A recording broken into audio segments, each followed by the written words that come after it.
Muy buenos días. Operación y despliegue de la Policía Nacional en Melilla por el presunto fraude en los votos de correos. Hay por lo menos 6 personas detenidas, por lo que hemos podido confirmar en el Toro Televisión, en una operación que sigue estando abierta, pero que es secreta. Los agentes han estado realizando a lo largo de esta mañana varios registros en el marco de esa investigación judicial por la presunta compra de votos por correo en la ciudad autónoma. Se investiga desde hace varios días esa supuesta compra de unos 10.000 votos que se solicitaron por vía postal. Esas solicitudes se triplicaron con respecto a las anteriores elecciones municipales y autonómicas. Hablamos de que 11.700 personas pidieron poder depositar su papeleta a través de correos, pero que tras exigir la Junta Electoral del DNI, la cifra de sobres electorales presentados cae hasta los 900. En otras palabras, que solo el 11% han podido ser validados, algo que ya podíamos intuir en base a las largas colas de personas que portaban hasta 20 votos en las oficinas de correos frente a la imagen del día siguiente a la decisión de la Junta, la de esas mismas oficinas completamente vacías. Una trama con una estructura totalmente engrasada, una red criminal entre las que se usaba hasta pequeños traficantes que recorrían puerta a puerta la ciudad y ofrecían a ciertos vecinos una suculenta cantidad de dinero por su voto. Detrás de este entramado se ha puesto la sombra de la duda sobre Coalición por Melilla, un partido con claros intereses pro-marroquíes. Una sombra, la del fraude electoral, muy extendida en este partido, cuyo presidente fue condenado ya en 2008 por comprar votos junto a otra formación política, la del Partido Socialista. La historia parece repetirse cuando parece que Melilla podría cambiar de gobierno, algo que no le interesa en absoluto a Marruecos, que sigue insistiendo en que va a recuperar lo que llaman ciudades ocupadas. Coalición por Melilla no es más que un peón en el tablero del reino marroquí. La policía, la Guardia Civil y el Centro Nacional de Inteligencia investigan si Marruecos está detrás de la compra de votos. De confirmarse, Moncloa debería ser contundente, y de no cumplirse este escenario, volveríamos a esa pregunta de qué secreto oscuro esconde Rabat a Pedro Sánchez.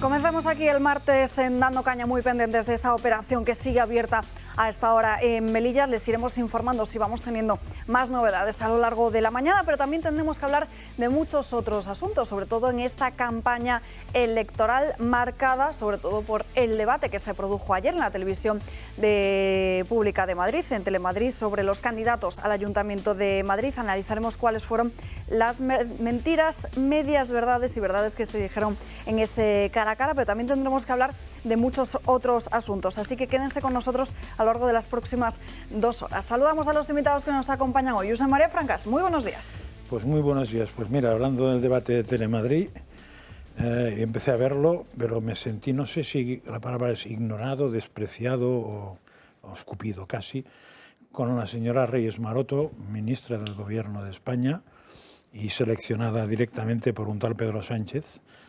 La tal señora, muy al principio, dijo una cosa que a mí me dejó impresionado, cuando habló del IBI de la comida, del IBI de la luz y del IBI del gas, que el gobierno había bajado el IBI del gas y todo eso. Y claro, considerar la comida un bien inmueble. No, ya se ve que el nivel que tiene es muy alto, porque poco después insistió en que ella lo que traía es solvencia. Entonces, ante ese planteamiento dije, te va a aguantar tu padre, vamos, yo no estoy dispuesto a perder más tiempo y me voy a ver algo de Netflix o de lo que sea, o de Telefónica. En Twitter se la puede ver bailando, así, muy divertida. Que por cierto en Telefónica encontré una serie muy buena, la de UNIT de Afganistán, la salida de Kabul, que es francamente recomendable para ver qué pasó exactamente allí. Pero es alucinante, o sea, el desprecio de claro, confundir el IBI con el IVA. Hombre, hay que haber hecho muy poca cosa en la vida para eso, ¿eh? Todas ellas están en concepto. José Manuel García Margallo, muy buenos días. No, mira, yo te he de confesar que no vi el debate. Estaba reunido en Chamberí con los autónomos de la zona, en un bar que se llama Ni Subo Ni Bajo, que no es una predicción electoral. Es gallego el sitio. Comí hace 15 días ahí, el lunes. Comí hace 15 días ahí. Un amiguete. Pues no, está muy bien. Está francamente bien el Ni Sube Ni Bajo. y fue una conversación muy entretenida. Y luego tuve que preparar el debate de la SER, que ayer, como último debate preelectoral, pues pintaban bastos, vamos, tuve que fajarme y apelar a mis antecesores de caballería para poner un cierto orden en aquel debate, en que siempre estoy en absoluta minoría, pero ya incluso cuando desde el moderador te interrumpe o aporta datos, pues ya te sientes más. Pero en fin, yo ahí me crezco, ahí la adrenalina me va muy bien. Isaac Parejo, muy buenos días. No sé cómo va tu adrenalina. La mía siempre está a tope, o sea, nunca baja. Bueno, yo sí vi el debate y lo vi entero y me pareció un buen debate. Sinceramente, la primera vez que vi un debate de verdad donde los candidatos no hablaban directamente a la Cámara, porque es que los debates que hemos visto hasta ahora, por ejemplo el de la Comunidad de Madrid, es que no eran debate ni eran nada, eran los candidatos hablando directamente a la Cámara. Sucesión de monólogos. Claro, de monólogos. Aquí no, aquí se interrumpían, interpelaban, Bueno, mira, pues ya y ha estado muy bien. lo veré repetido. Como, sí, de verdad. Como está en las redes. Ha sido muy interesante, a lo mejor es que en comparación con los otros, que fueron un coñazo, este me ha parecido, vamos, una película de fantasía, pero la verdad es que ha sido bastante bien. Y hay que destacar que Begoña Villacís, la verdad es que estuvo... Realmente, Ciudadanos es un desastre como partido, pero en los debates la verdad es que se suele defender bastante bien. Y Begoña Villacís, en mi opinión, fue la que dominó el debate en ese día. Y aparte de Rita Maestre y Almeida, que fueron los dos enfrentados durante todo el debate. Ortega Smith, yo le vi un poco hablando para sus votantes, no le vi muy metido. Igual también es porque, evidentemente, espera ese gobierno de coalición con José Luis Martínez Almeida.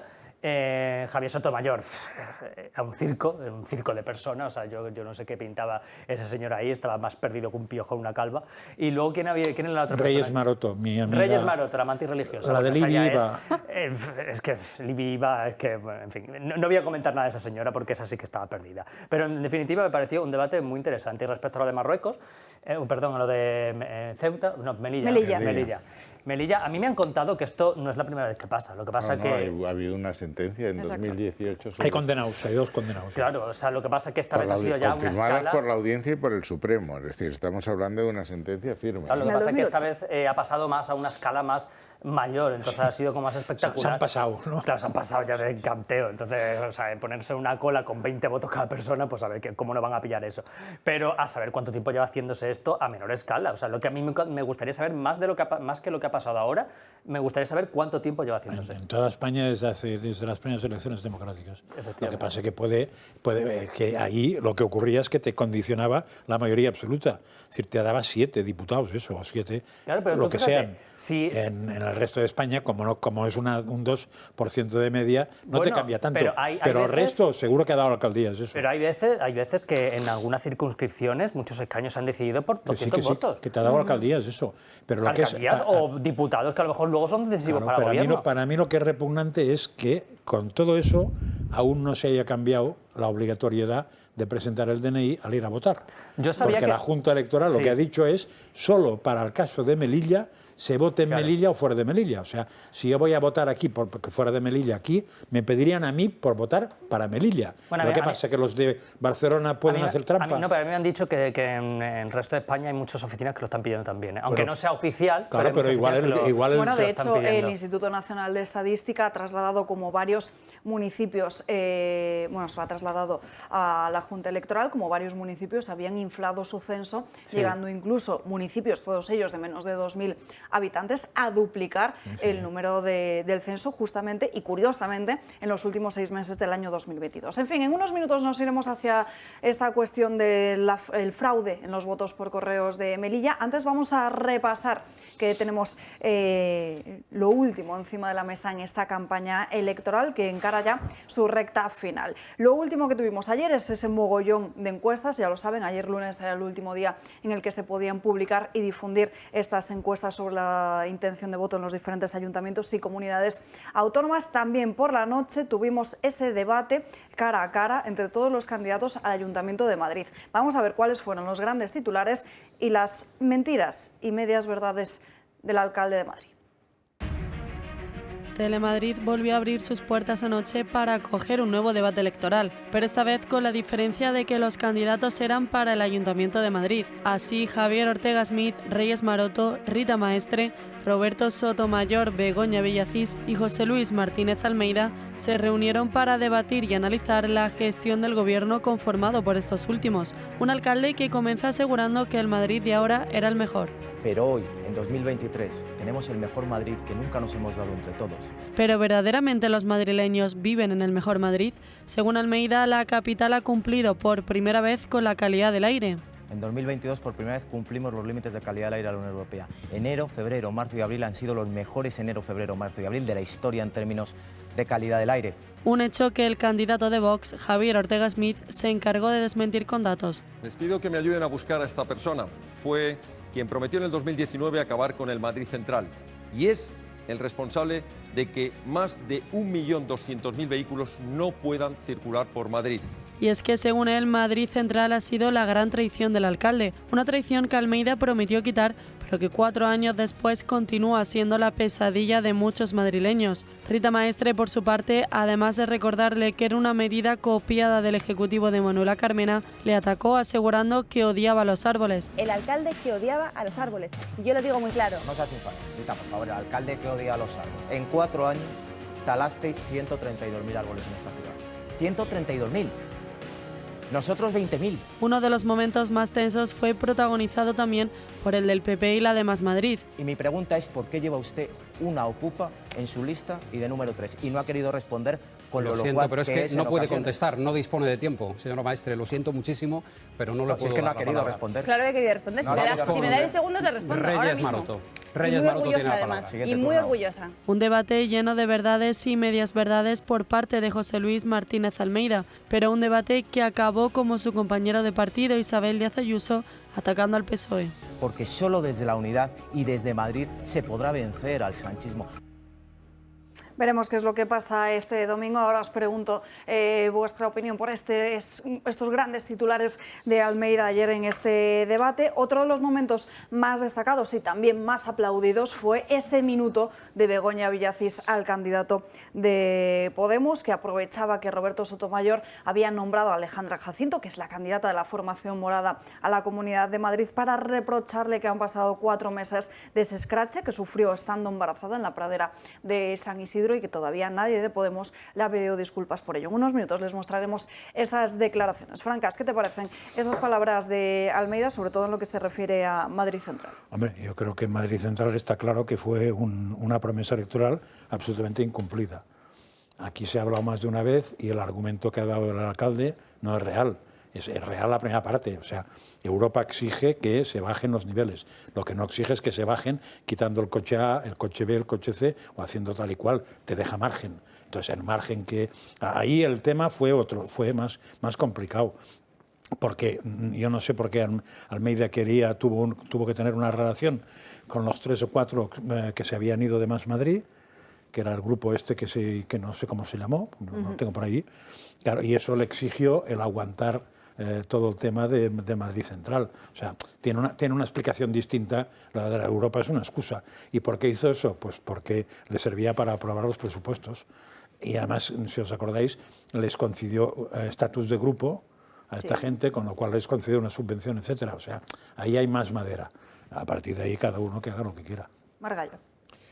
Bueno, vamos a ver, respecto al último tema que ha comentado Josep María Francas, es decir, el alcalde tuvo que apoyarse en un grupo disidente de otro grupo político porque no encontró el apoyo de Vox en temas muy centrales. Y respecto al tema del Madrid Central, yo siempre he sido partidario de la limitación del tráfico. Es decir, hay una correlación directa entre aumento de tráfico y aumento de la contaminación. Madrid, como todas las ciudades del mundo, es una ciudad que se concibió antes de que hubiese este tráfico rodado que se ha multiplicado en progresión geométrica. Y algo hay que hacer en este tema. Lo están intentando todas las capitales del mundo. Madrid es una gran capital, pero es de las capitales más amables que yo he conocido. Es decir, yo viajo por todo el mundo y Madrid es una ciudad que despierta la envidia de propios y ajenos y que ha mejorado enormemente en esos 4 años. El tema de la contaminación o la limpieza del aire es uno de los temas centrales para medir la calidad de vida.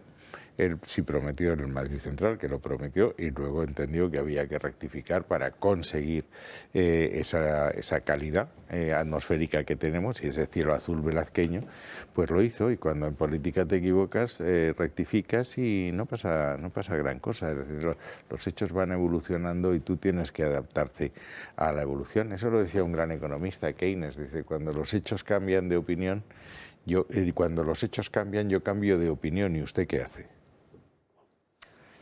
A mí me gustaría saber si hay alguna ciudad en Europa que vaya a hacer lo que Almeida va a hacer a partir de 2025, que es prohibir a los propios madrileños usar su coche si tiene más de 20 años. Eso no ocurre en ninguna parte. Eso solo lo va a hacer José Luis Martínez Almeida en toda Europa. Es verdad que en toda la ciudad de Europa puede haber zonas de bajas emisiones, puede haber, efectivamente, pues, zonas más restringidas de tráfico, sí.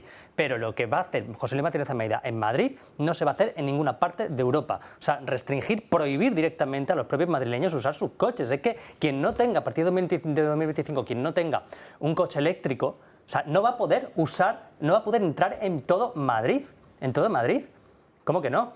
O sea, un coche eléctrico o un coche matriculado posteriormente a 2006. Yo te doy las últimas noticias porque estoy en el Parlamento Europeo. Digo en Madrid. No, es que esto es un compromiso que está en el Pacto Verde y el Pacto Verde se está rectificando.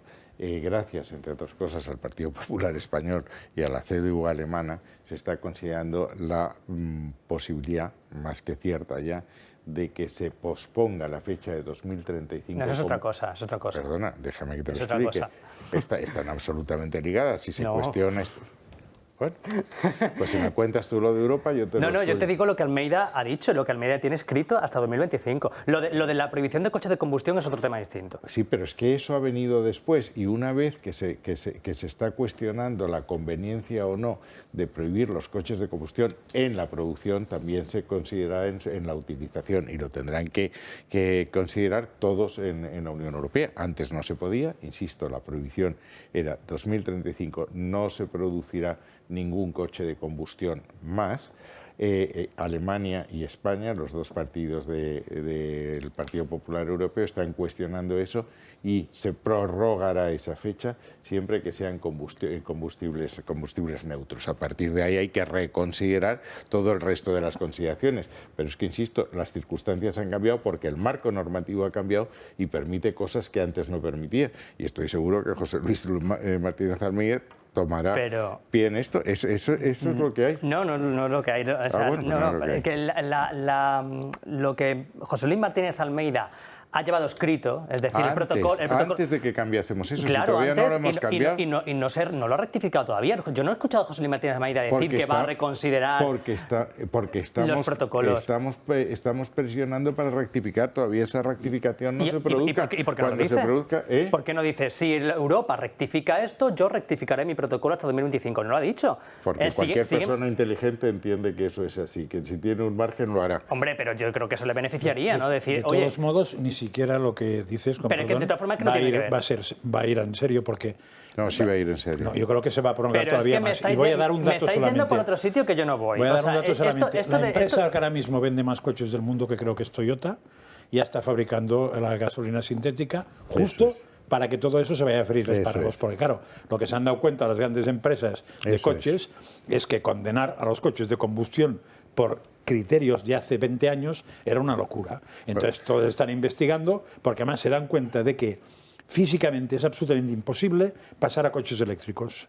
No hay material para hacer baterías, ni hay material para destruirlas. O sea, es una locura de un calibre. No, pero que te quiero decir que eso con lo cual se va a ir todo a carajo, pero vamos a sufrir. Y eso condicionará todo el resto. Claro, a partir pero de yo ahí... me pregunto, entonces, ¿por qué José Luis Martínez Almeida ha puesto esa condición de 2025 y los demás países no? ¿Por qué solo lo ha hecho José Luis Martínez Almeida en Madrid y los demás países no, si supuestamente eso estaba escrito en Europa y aunque se esté reconsiderando? El único que lo ha hecho ha sido José Luis Martínez Almeida, porque... No es verdad. No sé, ¿Qué otra ciudad del mundo ha prohibido los coches de más de 20 años? No, que han anunciado que a partir de 2035 en muchas zonas tensionadas no se podría conducir con coches de combustión interna. Hay una lista gigantesca. ¿A partir de 2025? Sí, hay una lista enorme. A partir de 2035. 2035 es la producción, que es distinto. Pero tú puedes... Bueno, si me enseñas una ciudad que haya puesto en la misma fecha límite que José Luis Martínez Almeida, te lo compro. De momento, pero yo creía que esto era algo conocido de forma general y no he venido con los datos. Me dices una relación de ciudades y yo te la traigo, no te preocupes. De zonas de bajas emisiones sí, pero que prohíban los coches matriculados posteriormente a 2006... No sé, yo sabes lo que sí sé, que cuando yo llegué a Madrid, que aproximadamente era 22 o 23 años ahora, me fui a vivir a las 6, a la zona de Torrelodones, Galapagar, y los atascos desde ya en aquella época para entrar a Madrid eran bestiales, y se decía por todo tipo de autoridades, habidas y por haber, que eso tenía una solución muy fácil, bueno, muy fácil no era, que era aparcamientos disuasorios en el entorno de Madrid y que se iban a abaratar los billetes de los aparcamientos disuasorios. De hecho, yo los usaba y costaba €1, el aparcamiento disuasorio en Arroces, que es donde iba yo, que era el que tenía, costaba €1, dejaba el coche ahí, me cogía el tren, bajaba y subía. El aparcamiento de Arroces no ha crecido ni un puñetero coche. Han pasado 20 años, ¿eh? No ha crecido ni para un coche. O sea, sigue siendo el mismo que había hace 20 y pico años. Y que sepa yo, en el alrededor de Madrid no ha crecido ningún puño entero aparcamiento disuasorio. Es más, en Torrelodones sigue sin haberlo. Curiosamente... Porque es una promesa incumplida por Martínez ¿de quién? Almeida. El problema es de quién, porque claro, evidentemente el Ayuntamiento de Madrid no va a hacer un aparcamiento disuasorio en Las Rozas. Tendrá que ser el Ayuntamiento de Las Rozas, pero igual resulta que siendo Renfe y siendo terrenos de Renfe, tendría que hacerlo la comunidad o no, por la gente del Estado, a no ser que sean cercanías. O sea, el problema es que todo el mundo, la casa sin barrer. ¿Cómo era eso de ese dicho? Sí, lo que has dicho. Sí, para ahí una parte unos por otros, y la casa sin barrer. Pues sigue habiendo los mismos disuasorios que hace 20 y pico años y ha pasado todo tipo de partidos de toda la vida, vamos. El problema es también que al final lo que estamos viendo con este tipo de imposiciones y de planes es que se le complica la vida al ciudadano sin ofrecerle otra alternativa. Eso es que ese es el principal problema. Es que el autónomo que va... Bueno. Vamos a tratar de seguir avanzando. Veamos cuáles son las últimas... Bueno, esto, ojo, Rita Maestre, ya que estamos hablando de candidatos al Ayuntamiento de Madrid, y Reyes Maroto. Estos días los ciudadanos, como es habitual, suelen recibir la propaganda electoral en sus casas. Bueno, pues las dos cartas de estas candidatas de PSOE y Más Madrid con faltas de ortografía. Atención, la primera de Reyes Maroto. Llegué a Madrid con 22 años y me enamoré. Lo de las tildes, y me enamoré, ¿no? Lo de las tildes para Reyes Maroto no existen. La de Rita Maestre, la van a ver ahora en sus pantallas, también con faltas de ortografía. Dice, quiero que la igualdad de oportunidades llegue a todos los barrios y que el código postal en el que naces o en el que vives no limite todo que te puede ofrecer nuestra ciudad. Se le olvidó el no limite todo lo que te puede ofrecer esta ciudad. Como a ti, a mí, sin tilde, me encanta Madrid. Bueno, esto es solo una anécdota de cómo está la clase política, o por lo menos esos asesores que tienen todos nuestros dirigentes políticos. Más polémico todavía lo que está ocurriendo con la lona que se ha desplegado en el centro de Madrid con el hermano de Isabel Díaz Ayuso, en esa causa que sacó en un primer momento la candidata de Unidas Podemos, Alejandra Jacinto, en el debate de Telemadrid, con una camiseta que llevó al día siguiente Ione Belarra en el Congreso de los Diputados. Y hay que recordar que esta causa ha sido archivada tanto por parte de la Fiscalía Nacional como europea. Creo que salió otra vez en el debate o algo, eso a principio de ayer, ¿no? Sí, cuando se puso el idiota. Lo que no entiendo es cómo la Junta Electoral permite mantener esto. ¿Pero lo ha denunciado alguien? Sí. Sí. Pues entonces no se entiende. Lo ha denunciado el Partido Popular y la Junta lo que ha dicho es que lo que tienen que poner muy visible es el logo del partido que apadrina, para que sepa quién emite esa opinión. Pero yo esto, la verdad es que me siento muy solidario porque estuve varios días en una lona en la calle de Alcalá, en el edificio que tiene Vox y Solidaridad. Pero estabas muy acompañado ahí. Sí, pero muy gordo. No, y yo no estoy así de gordo. ¿No? O sea, a mí no me molestó nada que me vistiesen de obispo, porque al fin y al cabo soy demócrata cristiano y estaba acompañado de Alberto Núñez Feijóo y de Isabel Díaz Ayuso. Pero estaba muy gordo y no era un edificio gigantesco, vamos. Bueno, me hizo Te sacaron además con unas palabras que dijiste en esta misma casa, de que la Agenda 2030 tenía que ser el Evangelio. Citando la Laudatio Si, que es una encíclica del Vaticano, que yo sepa... Pero que después yo busqué lo que había dicho el Vaticano y creo que te podría dar pero el Vaticano ha dicho que la Agenda 2030 es el Evangelio. ¿Sabes qué ha dicho? Exactamente. Leeros el discurso en la Asamblea General del Papa, diciendo que era un rayo de esperanza. Sí, pero yo me he leído lo que dice el que estaba... No dijo que era el Evangelio, evidentemente. No, el delegado, yo lo que dije... El delegado del Vaticano en la ONU Sí. Dijo, por ejemplo, una cosa tan simple como que el Vaticano nunca ha votado la Agenda 2030. No puede. Porque como delegado no tiene voto. No es que el Vaticano no tiene voto. Por ejemplo. Y segunda Pero cosa lo que votaron dijo... los otros 193, todos. Sí, nosotros sí. Todos. Y de otra cosa que dijo Pero es si no que tiene voto no puede votar, es muy evidente. discutible. Claro, pero es que tú no, pero aquí se ha alegado a decir... yo no dije eso. Tú no dijiste eso. Pues se ha alegado a decir que el Vaticano había votado... Nosotros sí lo votamos, ¿no? Yo era y otra cosa ministro que de decía que era muy interesante era que, claro, que los objetivos generales no parecían un problema, pero sí parecía un problema los objetivos concretos. Y en concreto hablaba de una cosa muy interesante, el delegado que dejaba la Agenda 2030... Hombre, no te diría a pie de los caballos, pero no, evidentemente no la elevaba nada. Decía que lo que es, y no decía esas palabras, lo que es infumable es la coacción a los gobiernos para que la acepten. Eso sí que lo decía textualmente. Vamos a ver, hay varios eso artículos lo sobre discutimos aquí y uno de los contrarios a la Agenda 2030 planteó que era una limitación de soberanía. Error. La Agenda 2030 es la conclusión de una conferencia que duró 2 años, en la que participó activamente el Vaticano, y una resolución votada en Naciones Unidas por los 193. Y desde el primer momento se dice que no es vinculante. Luego, limitación de soberanía, ninguna. Y luego yo lo que dije es que en la enumeración de los principios orientadores, que no pasan de ser eso, no había ningún problema. Es decir, ¿qué problema hay que aceptar? Que hay que acabar con el hambre, que hay que acabar con la pobreza, que hay que acabar con la desigualdad. Eso es exactamente lo que dices. Y esos son los principios evangélicos. Es el principio de la solidaridad. ¿Quién no querría eso? ¿Quién no querría eso? Todo el mundo quiere que se acabe el hambre y las guerras. El problema es cómo. Pero después entra en más detalles. Vamos a ver, es que o también el Evangelio dice lo que dice y tuvimos... Bueno, yo no soy creyente, así que a mí me da igual lo que diga el pero Evangelio. puedes leer el Evangelio como puedes leer el Kama Sutra. Te quiere decir que eso, la cultura no ocupa lugar. El Evangelio tiene unos principios enormes y nos hemos estado matando por guerras de religión y hemos planteado la Inquisición. Y eso no invalida los principios evangélicos. Yo lo que dije es que esos principios que desarrollan los objetivos de desarrollo sostenible anteriores, insisto, se negociaron, se discutieron sin nemine discrepante, como diría el Vaticano, y dije que esos objetivos son los principios evangélicos. ¿Quién está en contra de que los niños de Haití, hay que ir a Haití, tengan agua corriente, o que los niños en Kenia tengan energía, o que acabamos con la pobreza en Bangladesh? Eso se lleva intentando hacer toda la vida. Los misioneros en su trabajo, cada vez que van a zonas empobrecidas, para que llegue un pozo de agua a zonas, no hace falta una agenda votada en la ONU para acabar con el hambre. Yo creo que eso se lleva intentando hacer. Yo lo que digo es que el delegado una de las cosas que decía es que yo memoria cada día tengo menos, con lo cual capacidad de decir lo que dije aquel día no la tengo. Pero sí hablaba de que, como la Agenda 2030 no es vinculante, resulta que algunas estructuras... Que era la gran objeción por parte de Vox, que era vinculante, que limitaba la soberanía, Pero el delegado sí decía que lo que no están nada de acuerdo es que, si bien no es vinculante, sí es coaccionante. Es decir, que a algunos países la ONU les ha coaccionado actuaciones de la ONU al cumplimiento de la Agenda 2030. Ahí tienen a Hungría y a Polonia, que son un poco los más rezagados de la Agenda 2030, y están continuamente amenazándolos. Acuérdate de lo que pasó con las leyes LGTBI, que las amenazaron sin quedarse con los fondos es que estás hoy...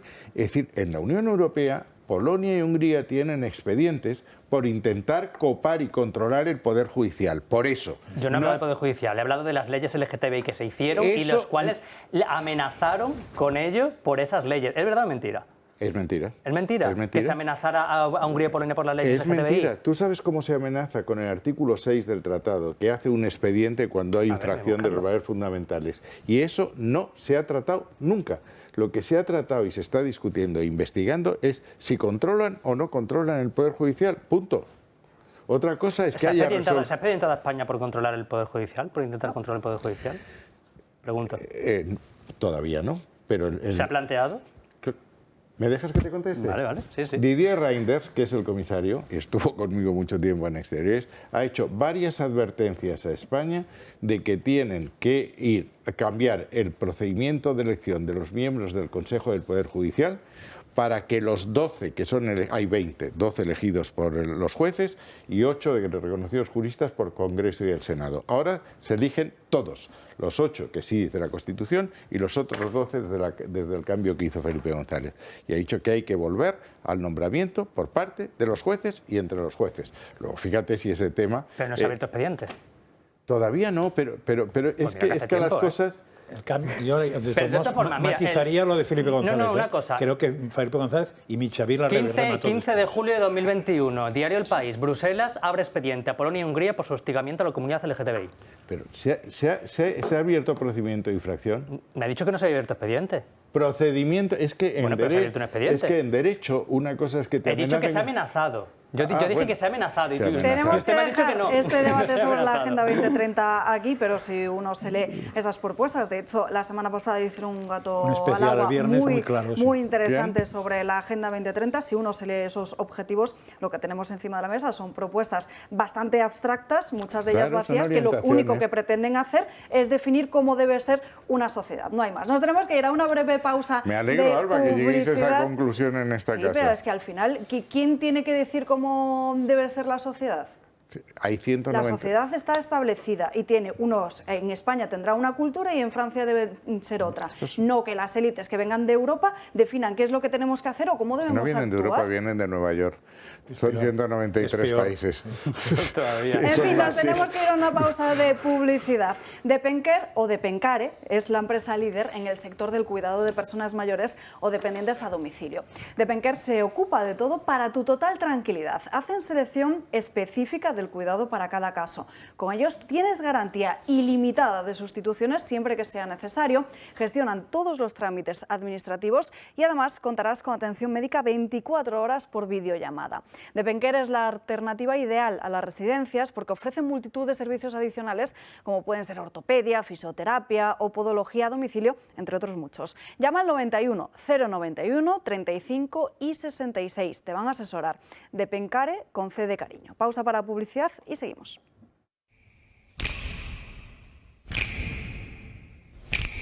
Como nos estamos acostumbrando a que el gobierno lo puede todo y lo arrasa todo y pueden todo, porque es el gobierno, viene a provocar. Este gobierno autoritario que se cree que lo puede todo y que puede contra todo y que avasalla con todo, ha de saber que en la Comunidad de Madrid no. Ganas de ganar, tú ganas. Gana Madrid, tú ganas.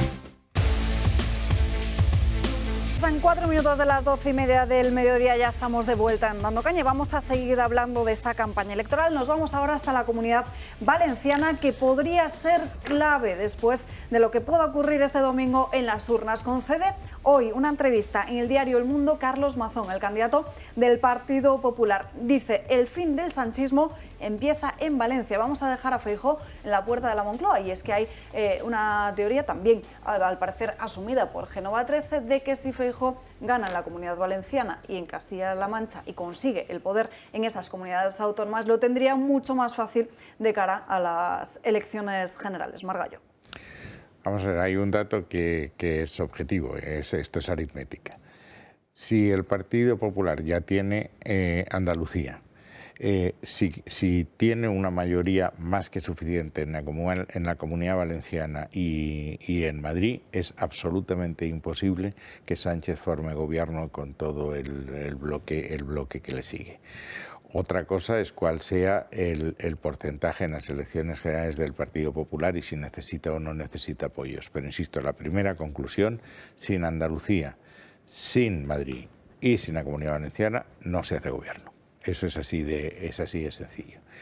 En la Comunidad Valenciana yo estuve en la Plaza de Toros y he estado recorriendo toda la semana los pueblos de mi comunidad, y lo que te puedo decir es que la movilización es total y el entusiasmo de los militantes es total. Los candidatos yo creo que han entrado con buen pie, tanto Carlos Mazón en la Generalitat como María José Catalá en Valencia. En Alicante no hay problema, gana Luis Barcala sin ninguna dificultad. El tema va a estar en un escaño arriba o un escaño abajo. Si no entra Unidos Podemos, y el cálculo de la Comunidad Valenciana es muy fácil, porque como hay 99 escaños, un punto es un escaño. Es decir, ahí vamos a tener el problema de Ciudadanos, que puede tener 2 o incluso un poco menos, pero que esos serían 2 escaños que restaría al Partido Popular. E insisto, si Unidas Podemos no entra, no supera el límite del 5%, la mayoría está asegurada y ya las cuentas son diferentes. Ha sido muy chocante la visita de Pedro Sánchez a Valencia, que se exigía documento nacional de identidad, como todas las otras ciudades, en que no ha hablado de los grandes temas de Valencia, ninguno, ni del corredor mediterráneo, ni del agua, ni de la financiación autonómica. se ha dedicado a esta tómbola que tiene permanentemente en los consejos de ministros o en los mítines, pero no ha entrado a fondo. Yo creo que esa visita fue una catástrofe. Y creo que si Ximo Puig sale, y es otra reflexión colateral, si sale Ximo Puig, pierde Paje en Castilla-Mancha, pierde Fernández Vara en Extremadura y pierde Lambán en Aragón, es posible que Sánchez no sea el candidato a las elecciones generales. Ahora seguimos hablando del escenario que puede abrirse en las distintas comunidades autónomas tras este domingo, super domingo electoral del 28 de mayo, que por cierto podrán seguir aquí en directo en esta casa desde las 8 menos cuarto de la tarde, pero ahora nos vamos hasta Huelva porque tenemos conexión en directo con el candidato de Vox al ayuntamiento, con Wenceslao Font. Muy buenas tardes. Muy buenas tardes. Bueno, entre sus propuestas, entre su programa está la de recuperar la capitalidad, atraer población, reducir impuestos, las tasas municipales, pero centrémonos en las demandas de la limpieza de los vecinos, porque desde Vox lo que piden es una Huelva limpia, con zonas verdes, infraestructuras. ¿Cuáles son las principales quejas de los vecinos y cómo podrían solucionarlas desde Vox? Sí, nosotros en nuestro programa de Cuida lo tuyo, cuida tu barrio, nos hemos centrado muchísimo en la necesidad de limpieza. La ciudad de Huelva está sucia y si queremos convertirnos en una capital turística, tenemos que atraer a aquellas personas que quieran venir a conocernos.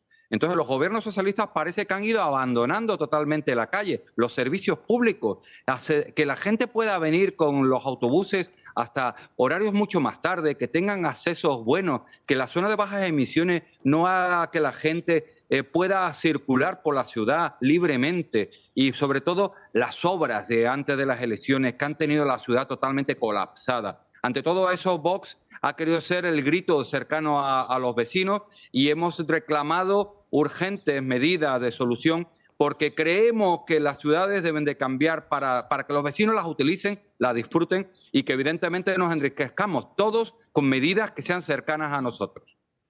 Hay una peatonalización masiva de ciertas calles, sobre todo como por ejemplo el Paseo de la Independencia, que está provocando muchos problemas ya no solo a los vecinos, sino también a los propios comerciantes de la zona. ¿Qué proponen desde Vox? Es lo que le falta al Partido Socialista, acercarse a las personas, escuchar qué es lo que quieren y lo que hacen es unilateralmente medidas que creen que les van a ser positivas a ellos, pero muy al contrario son contrarias a los vecinos de la ciudad. Y nosotros nos hemos encontrado que los comerciantes se han acercado a Vox y nos han dicho, si nosotros no queremos que se peatonalice porque va a significar pérdida de aparcamientos que se necesitan en Huelva, si nosotros estamos en contra porque estamos recogiendo firmas, porque vamos a tener que cerrar las persianas, porque los carga y descarga no van a poder, si esto es una salida natural de Huelva y nos están obligando a peatonalizarla, va a significar que el tráfico va a empeorar, que no va a poder acercarse a las personas que quieran comprar e incluso que el acercamiento de las personas con discapacidad, de la accesibilidad y demás, va a ser mucho más complicado. Por tanto, volvemos a hacer un grito de aquellas personas desesperadas que necesitan que alguien les escuche y por eso Vox quiere ser ese partido cercano a ellos. Lo llevamos en nuestro programa, que nosotros lo cambiaremos y que sobre todo escucharemos siempre, porque creemos que es necesario esa cercanía entre el vecino y nosotros, las personas que queremos formar parte de ese gobierno que cambie la ciudad de Huelva. Pero el Paseo de la Independencia, como bien nos está comentando, es una de las vías con más tránsito de todo Huelva y, de hecho, los vecinos se enteraron directamente cuando vieron que las obras se estaban llevando a cabo. No sé qué proponen, por ejemplo, desde Vox para solucionar esa movilidad en la ciudad, no sé, por ejemplo, para que se pueda aparcar los aparcamientos subterráneos. Sí, nosotros, por ejemplo, en ese mismo sitio del Paseo de Independencia hay una plaza que es la Plaza de la Merced. Esa plaza está ahora mismo en un proyecto, la están remodelando y no han pensado hacer aparcamientos subterráneos. Cuando lo lógico es, cuando vas a remodelar una plaza de un tamaño muy importante, es pensar que si vas a quitar aparcamientos por la peatonalización, tienes que dotarle de una alternativa y esa alternativa debería haber sido aparcamientos subterráneos, para que de esa forma dotar a esas calles de una salida, que los vecinos no se queden sin saber. Y eso es lo que está haciendo que se pierda población. En Huelva se está yendo gente de Huelva porque dicen que si no tienen ni empleo, ni tienen comunicación, ni los servicios públicos, pues acaban ya marchándose. Y eso es algo que queremos revertir y que cambiar, porque Huelva está necesitada de una línea de ferrocarril mejor, porque comunicar Huelva con Sevilla, con Madrid, es fundamental. y simplemente 80 kilómetros tardan en tren hora y media. Eso no se puede permitir en un país moderno. Y nosotros queremos hacer lanzaderas con Sevilla y Madrid, de Huelva a Sevilla, de 40 a 45 minutos. Eso es lo que cambiaría totalmente, que la ciudad prosperara, vinieran empresas, la gente quisiera venir a Huelva, el turismo se desarrollara y fuéramos una potencialidad que tuviera un sentido claro, que es a través de esos servicios la gente pudiera y disfrutar aquí. Lo que proponen, en resumen, es hacer de Huelva una ciudad activa, tanto en comercio como en turismo, como también acceso desde otras ciudades de España. Claro que sí, es algo fundamental, que no se puede quedar en simplemente decir Huelva tiene muchas potencialidades, sino lo que tenemos que convertirlo en realidades. Y para eso tenemos que en el día a día de las cosas necesarias. No podemos prometer muchas cosas que luego no podamos hacer, que de eso ya estamos cansados en el bipartidismo, que el Partido Popular y el Partido Socialista se llevan, eso que te estoy diciendo lo lleva prometiendo 2 presidentes distintos del Partido Popular a nivel nacional y 2 presidentes distintos del Partido Socialista. Y siempre lo dicen que lo van a hacer y nos dejan abandonados. En Vox estamos cansados de las promesas, queremos realidades y es por eso por lo que nos presentamos con mucha ilusión a la alcaldía de Huelva, para que salga quien salga, vamos a estar reivindicando las necesidades de Huelva. Y si sale Vox, nosotros nos vamos a comprometer en conseguir las subvenciones a través de la Junta de Andalucía, del Gobierno de la Nación o de Europa, sea quien sea, para conseguir lo que los vecinos necesitan, que es desarrollar nuestra ciudad. Pues Wenceslao Font, muchísimas gracias por estar con nosotros en directo. Muchísima suerte este domingo 28 de mayo. Un placer. Encantados. Estamos en plena calle. Aunque haya llovido, estamos en la calle y vamos a seguir trabajando con esa ilusión. Muchas gracias. Eso es, que está lloviendo mucho, sobre todo por Huelva. De hecho, veíamos ayer cómo se inundaba todo el Rocío apenas días en vísperas de que comience próximamente. Además, sí que es cierto que, bueno, que la lluvia viene bien después de la sequía que hemos tenido en España. Bueno, hablábamos de la campaña electoral de las distintas comunidades autónomas. Ahora os pregunto vuestra opinión, pero parece que hay cierto debate y cierto enfado interno en Ferraz, en el Partido Socialista, de los otros varones que dicen que ya preparan sus cuchillos, dice La Razón, contra Moncloa por la gestión de Pedro Sánchez. Parece que, según dice este periódico, que la presión de las urnas agita a los socialistas y miran hacia Paje. Movimientos, dicen, para limitar el papel de Sánchez. Fran Castillo. Eso no es de ahora, eso es muy viejo, ¿eh? O sea, hace exactamente cuando se empezaron a plantear las distintas comunidades las campañas electorales, que suele ser un año antes como mínimo, pues ya tenían claro cuál era la rémora y cuál no la era. Todos los estudios que hicieron con distintas empresas demoscópicas y de asesoramiento político, etcétera, les decían lo mismo. O sea, el problema es Sánchez, el problema es Moncloa, con lo cual hay que quitarse de ahí, hombre, no del todo, porque puedes perder al votante socialista, pero sí con cierto espíritu crítico.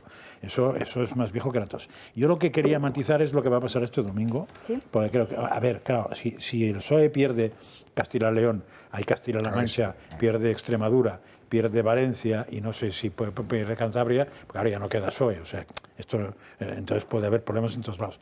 Pero no olvidemos que, si bien son elecciones autonómicas y municipales, realmente son elecciones municipales, porque las autonómicas, las autonomías importantes, no se elige nada.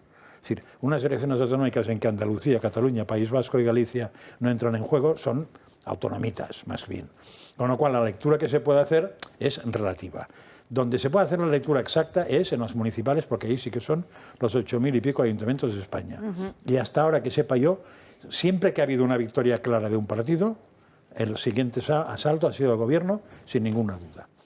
Y creo que solamente hubo una excepción, que es que hubo una victoria muy poco clara, con muy pocos votos de diferencia, y entonces no se cumplió, que ganó después. Pero eso es, con lo cual son muy importantes las municipales, y son importantes las otras. Pero, hombre, claro, vuelvo a decir, si cae todo, pues ya ha caído. Entonces no hace falta ser muy lince. Pero ¿va a caer Valencia? Pues está al límite, lo decíamos ayer. Castilla-La Mancha está al límite. Parece que La Rioja sí que va a cambiar de bando, pero La Rioja y nada también es lo mismo. no por despreciar La Rioja, pero no es clave La Rioja, ¿no?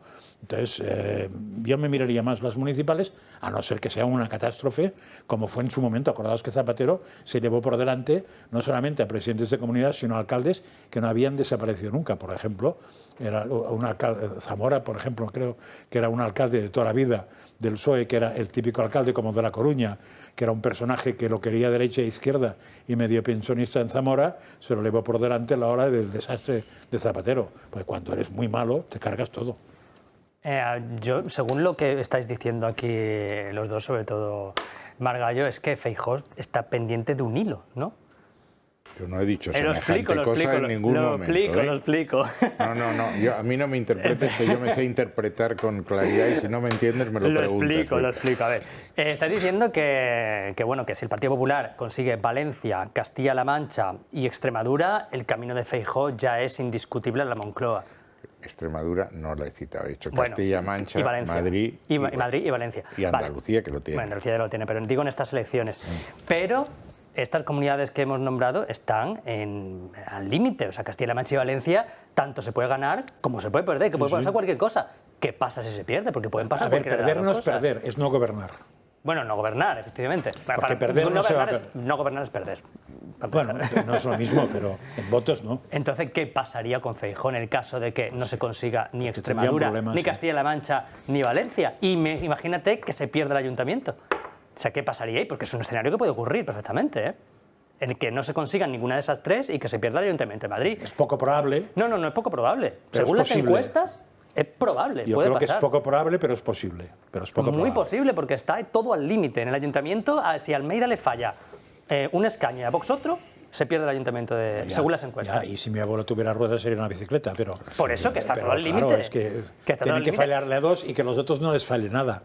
No, tienen que fallar. Si se fallan dos, se ganan dos del otro lado. O sea, pero que fallen dos de aquí y los otros no fallen nada y ganen todo, tampoco es tan fácil. Pero si se falla uno y uno, esos uno y uno van al otro lado, es lógica. Entonces, digo que puede pasar. O sea, no estamos hablando de una diferencia de muchos escaños, que estamos hablando de que todas las encuestas... En general, parece que la diferencia está en que Podemos entre en esos sitios o que no entre. Claro, pero todas las encuestas que estamos viendo... Si Podemos entra, puede irse todo al carajo, y si Podemos no entra... Todas las encuestas que estamos viendo están todas al límite. En Valencia, un escaño, dos. En Castilla-La Mancha, un escaño. En Extremadura, un poquito más. Uno en Cuenca, me parece que dicen, en Castilla-La Mancha, depende todo. Y en Madrid también un par de escaños. Es que puede pasar tanto una cosa, que el Partido Popular se corone, como que sea una debacle. Es que todo depende de porcentajes pequeñísimos. Entonces, bueno. Lo cual es muy significativo que con el desastre que nos está llevando este gobierno, los equilibrios sean estos. A eso voy. Esto a mí no me tranquiliza nada. O sea, eso es lo sorprendente, que con el desastre de gobierno que hemos sufrido, la victoria vaya a ser tan pírrica. O sea, que el pueblo español cada día me gusta menos a mí, ¿eh? Porque, en fin, yo entiendo que ideológicamente haya de todos, pero dentro de una normalidad de funcionamiento. O sea, cuando tienes un señor como Ximo Puig en Valencia, que ha hecho lo que ha hecho, no es un problema ideológico, es un problema de tragar con sapos. Porque claro, un tío que tiene un buen entorno familiar pringao y que además se ha cargado la sanidad y que además no sé qué, dices, yo no sé qué le ven a este señor. Por cierto, se habla ya en Barcelona, en el ayuntamiento, se habla ya de un posible sorpaso de Vox a Esquerra. Ojo. Vamos a ver. En el ayuntamiento. Que el resultado para el PP va a ser bueno es indiscutible. Es decir, todo es términos comparativos. El Partido Popular me parece que tiene ahora 89 escaños, no tiene más, 88, 89 en el Congreso de los Diputados. Y extrapolando las municipales, estamos en una horquilla cuyo suelo es 140. Luego el resultado para el Partido Popular en términos de tendencia es indiscutible. En todas las comunidades autónomas sube y sube de forma muy importante. ¿Suficiente para hacer gobierno? Eso lo veremos. Pero vamos, que entender que Núñez Feijóo pende de un hilo es lo que llaman los ingleses un wishful thinking, un deseo que yo no comparto. Un deseo, no sé, a mí me viene genial. Que no preveo. Vamos a ver, ¿qué pasa en el PSOE? Que era la pregunta. Quien está pendiente de un hilo es Sánchez. Es decir, Sánchez se ha convertido en un caudillo. Es un partido vertical, como otros partidos de nuestro entorno, no así el nuestro. El Partido Popular es un partido cúpula, en donde caben personalidades distintas, escuelas de pensamiento distintas, porque es un partido de amplia base. No hay una jerarquía como hay en otros partidos. Sánchez ha impuesto esa jerarquía en un partido que no estaba acostumbrado a la jerarquía. incluso en los momentos de dominio absoluto de Felipe González, tenía que torear con equilibrios y contrapesos. Alfonso Guerra, Nicolás Redondo en el sindicato, etc. Sánchez no, Sánchez ha acabado. Sánchez es un auténtico autócrata.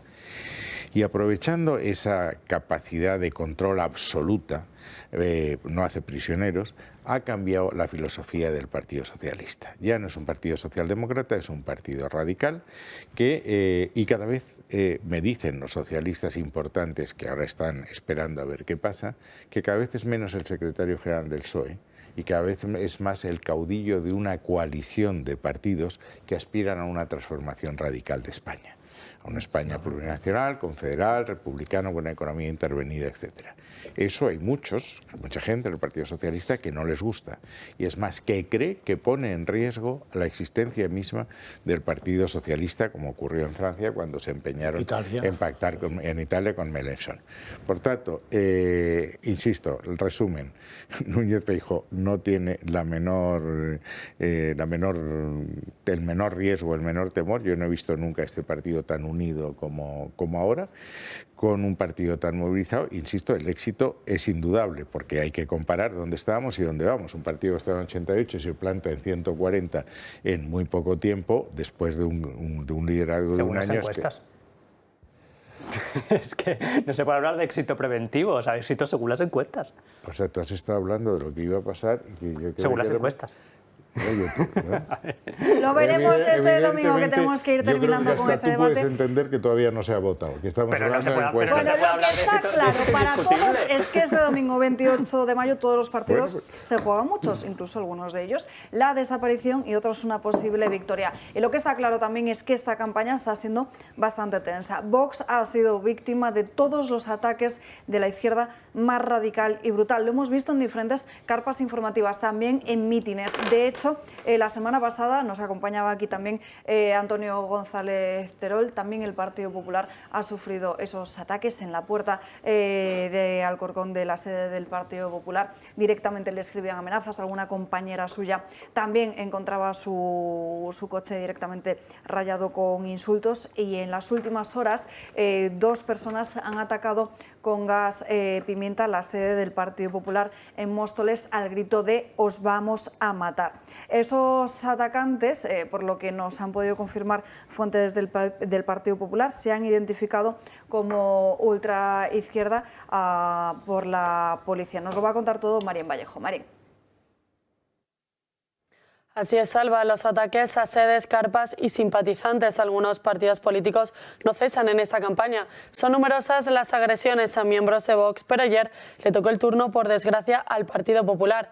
2 jóvenes de 20 años identificados de ultraizquierda asaltaron a última hora de la tarde la sede de este partido en Móstoles, armados con botes de gas pimienta y a gritos de "os vamos a matar, fachas". En ese momento se encontraban dentro de la sede 42 afiliados que estaban recibiendo una charla de formación al ser apoderados el próximo 28 de mayo. 6 de ellos tuvieron que ser atendidos por el SUMA por intoxicación leve. En el momento de la detención, la policía encontró además 2 navajas que no llegaron a utilizar. Un hecho que también ha provocado la condena en redes sociales por parte, entre ellos, de la presidenta de la Comunidad de Madrid y la candidata de Vox, Rocío Monasterio.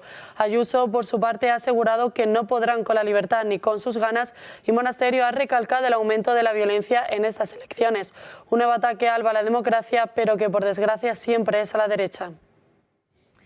Gracias, Marín. Pues como saben, desde esta casa condenamos todos los ataques y toda violencia. Nos tenemos que ir a una pausa de la publicidad, pero antes aclarar una cuestión. Si me escuchan Margallo y Isaac, que están con su propio debate antes de irnos a la breve pausa. Hablabais antes de la Agenda 2030, decíais que el Vaticano no se había posicionado. Bueno, enero de 2023, noticia además de Europa Press, que recoge directamente las declaraciones del nuncio apostólico de la Santa Sede en España.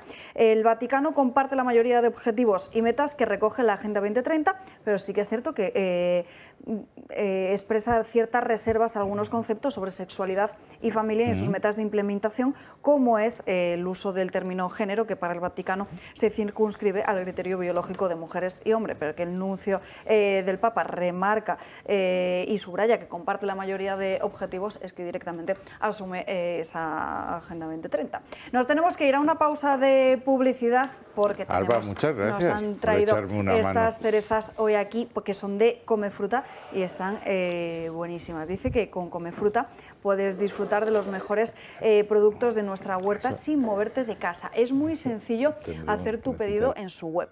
Puedes comprar cajas variadas o elegir por kilos o piezas cualquier fruta o verdura de temporada y pagar con tarjeta Bizum, PayPal al hacer el pedido o transferencia tras recibirlo. La fruta viene directamente de varios productores españoles y llegan entre 24 y 48 horas a tu casa u oficina. Al ser fruta de temporada y no pasar por cámaras o tienda conservantes, conservan todas sus propiedades y sabor.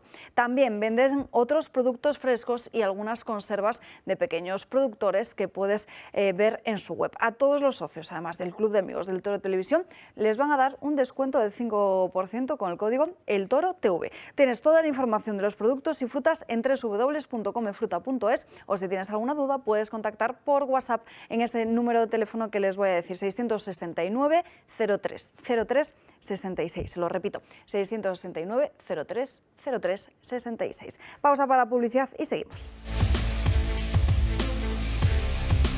Ya estamos de vuelta dando caña, todavía tenemos muchísimos asuntos de los que hablar. Seguiremos con ese recorrido por diferentes ayuntamientos de España y nos iremos hasta Burgos, pero tendrá que ser en apenas unos minutos. También trataremos ese asunto del fraude electoral de Melilla, con esa operación que ha iniciado la policía esta misma mañana, en una operación que todavía sigue abierta a esta hora, que de momento, por lo que sabemos, por lo que ha podido confirmar el Toro Televisión, hay ya 6 personas detenidas, pero no se descarta que se puedan producir más en las próximas horas. Estamos muy pendientes de lo que está sucediendo en la ciudad autónoma.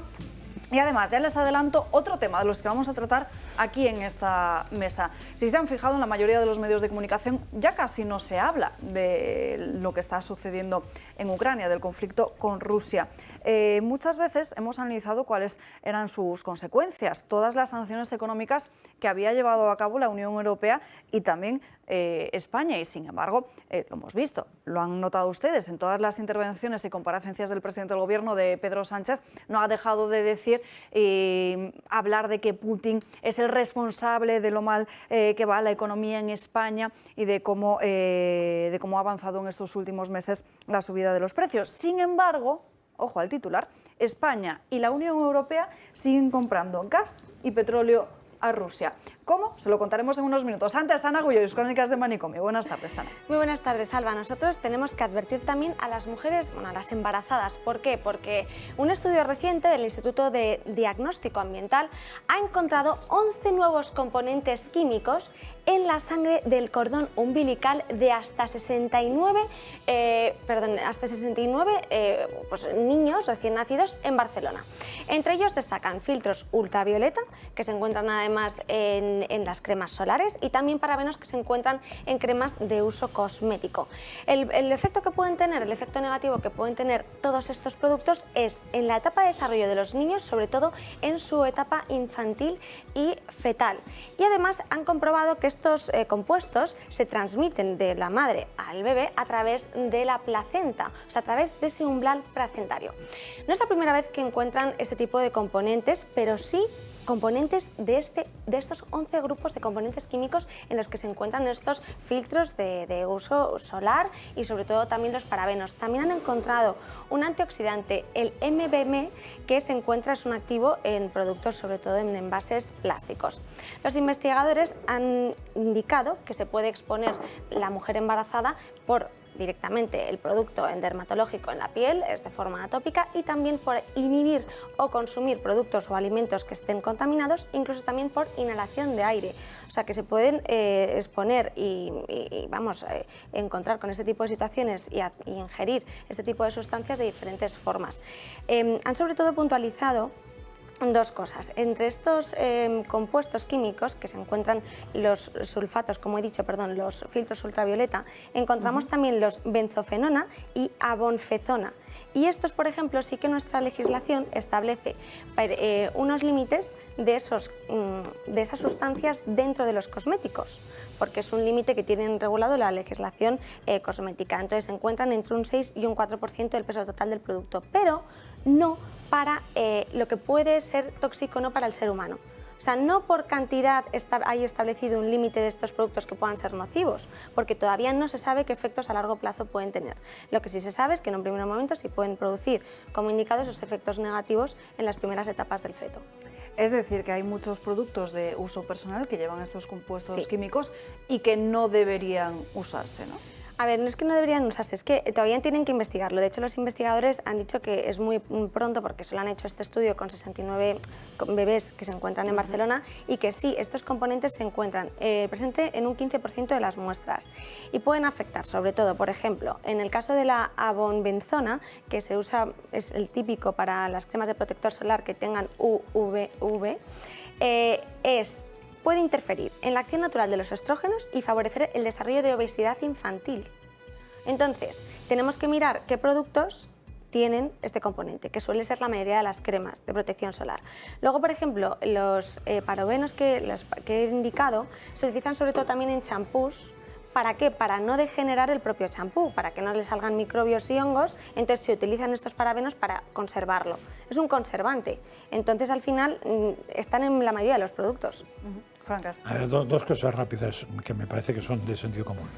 Una, todo producto de farmacia y para farmacia tendría que pasar, no sé si lo pasa, una serie de aprobaciones de algún tipo de entidad que se dedica a eso, con lo cual es bastante preocupante que cuando un producto ya está en el mercado y está funcionando, venga alguien e investigue que es malo y diga, es que no nos ha dado tiempo a investigar. Pues si no ha dado tiempo a investigar, no habrá dado tiempo a probar, porque al menos en farmacia funcionaba así. En parafarmacia no, pero en farmacia sí. Pues claro, si haces todas las pruebas para probar un medicamento, pero apruebas el medicamento antes de las pruebas, ya te puedes ahorrar las pruebas. Eso para empezar. O sea, habría que hacer pruebas de todo producto de farmacia y para farmacia. Y segunda cosa, para tranquilizar a la gente. Si uno lee ese tipo de información, vivimos de milagro. Porque cuando no es eso, son las cerezas que tienen toxinas, cuando no es eso, son los no sé qué. Si pues la puñetera realidad, o son los aviones que nos tiran porquería y todo esto, o sea, vivimos de milagro. Pero curiosamente vivimos... Las cerezas son buenísimas, ¿eh? Ya, pero no, esta sí. Pero te podría decir que trae un producto, una cereza. ¿Vivimos de milagro? Pues no. Porque curiosamente ahora mismo vivimos mucho más que vivían nuestros padres, nuestros abuelos, nuestros tatarabuelos. Con lo cual quiere decir que tan mal el mundo no está. O sea, que si alguien es muy agorero pensándose que realmente todo está destrozado, pues va contra... Pero más vale prevenir que curar, sí. Es cierto. Por eso he dicho lo primero y lo segundo lo segundo. De hecho, dicen, alegan que estos resultados se deben interpretar como una referencia preliminar para estudiar una población mayor y para saber si efectivamente se encuentran en más niños, porque a lo mejor ha sido algo casual, es raro. Casual, 16%. Por eso, el 15% de las muestras. Luego, por ejemplo, sería muy casual, ¿eh? Benzofenona también, también se encuentra, como he indicado, en los productos plásticos, y eso pues al final, yo lo que más me ha sorprendido es la inhalación en el aire. O sea, porque tú lo huelas, ya te estás ingiriendo esos componentes, esos compuestos químicos. Pero es que en concreto afecta a la reproducción y ocasiona un mayor riesgo de sufrir endometriosis, infertilidad y problemas durante la gestación y el parto. Que luego habrá que ver en qué cantidad, porque aquí, por ejemplo, sí que dice 53,3 por mililitro, o sea, es muy poco el contenido que tiene en este compuesto. Pero si se sabe que este compuesto es dañino por esto, lo que habría que hacer es prohibir este compuesto para todo aquello que sea ingerible por la especie humana. Bueno, vamos a estar muy pendientes de que sigan investigando, sobre todo de los efectos que tendrían estos compuestos a largo plazo, y en su caso, pues ya como decías tú, tendrán que cambiar el marco regulatorio o estar más encima. Mientras tanto, ustedes lo que tienen que hacer es mirar bien la etiqueta, al igual que sucede con muchos alimentos que luego nos dan gato por liebre. En fin, Ana, ¿qué otra noticia nos traes para hoy? Todos sabemos que el medio ambiente hay que preservarlo y que además es necesario para conservar nuestro hábitat natural. Pero lo que nos ha desconcertado un poco esta mañana en redacción es que el Ministerio de Igualdad estudia y realiza y además defiende la elaboración de informes sobre la perspectiva de género y el cambio climático. De hecho, hay que recordar que en el año 2021 se gastaron unos 13.000 euros en elaborar un informe sobre esto mismo, sobre la perspectiva de género y el cambio climático, un informe que se llamaba así, Riesgos climáticos desde la perspectiva del género. Una investigación que ahora han defendido después de que Vox presentara una propuesta, una pregunta sobre esta cuestión. Y lo han defendido de la siguiente siguiente forma. Como en otros muchos ámbitos, y cito textualmente, de la vida, la crisis climática no es imparcial en cuanto al género. Numerosos informes de ámbito internacional avalan que en todo el mundo las mujeres y niñas sufren los peores efectos del cambio climático, lo que agrava la desigualdad de género existente y plantea amenazas únicas a medios de vida, salud y seguridad. Entonces, no es la primera vez. Yo lo que más me ha sorprendido es, primero, que lo vuelvan a defender después que se gastaron 13.000 euros en hacer este tipo de relaciones. Y lo segundo, que no es la primera vez. En el año 2020, de hecho, este informe se refiere a otro informe que publicaron en el año 2020, por el que se gastaron 12.000 euros, en el que hablaba del género y del cambio climático.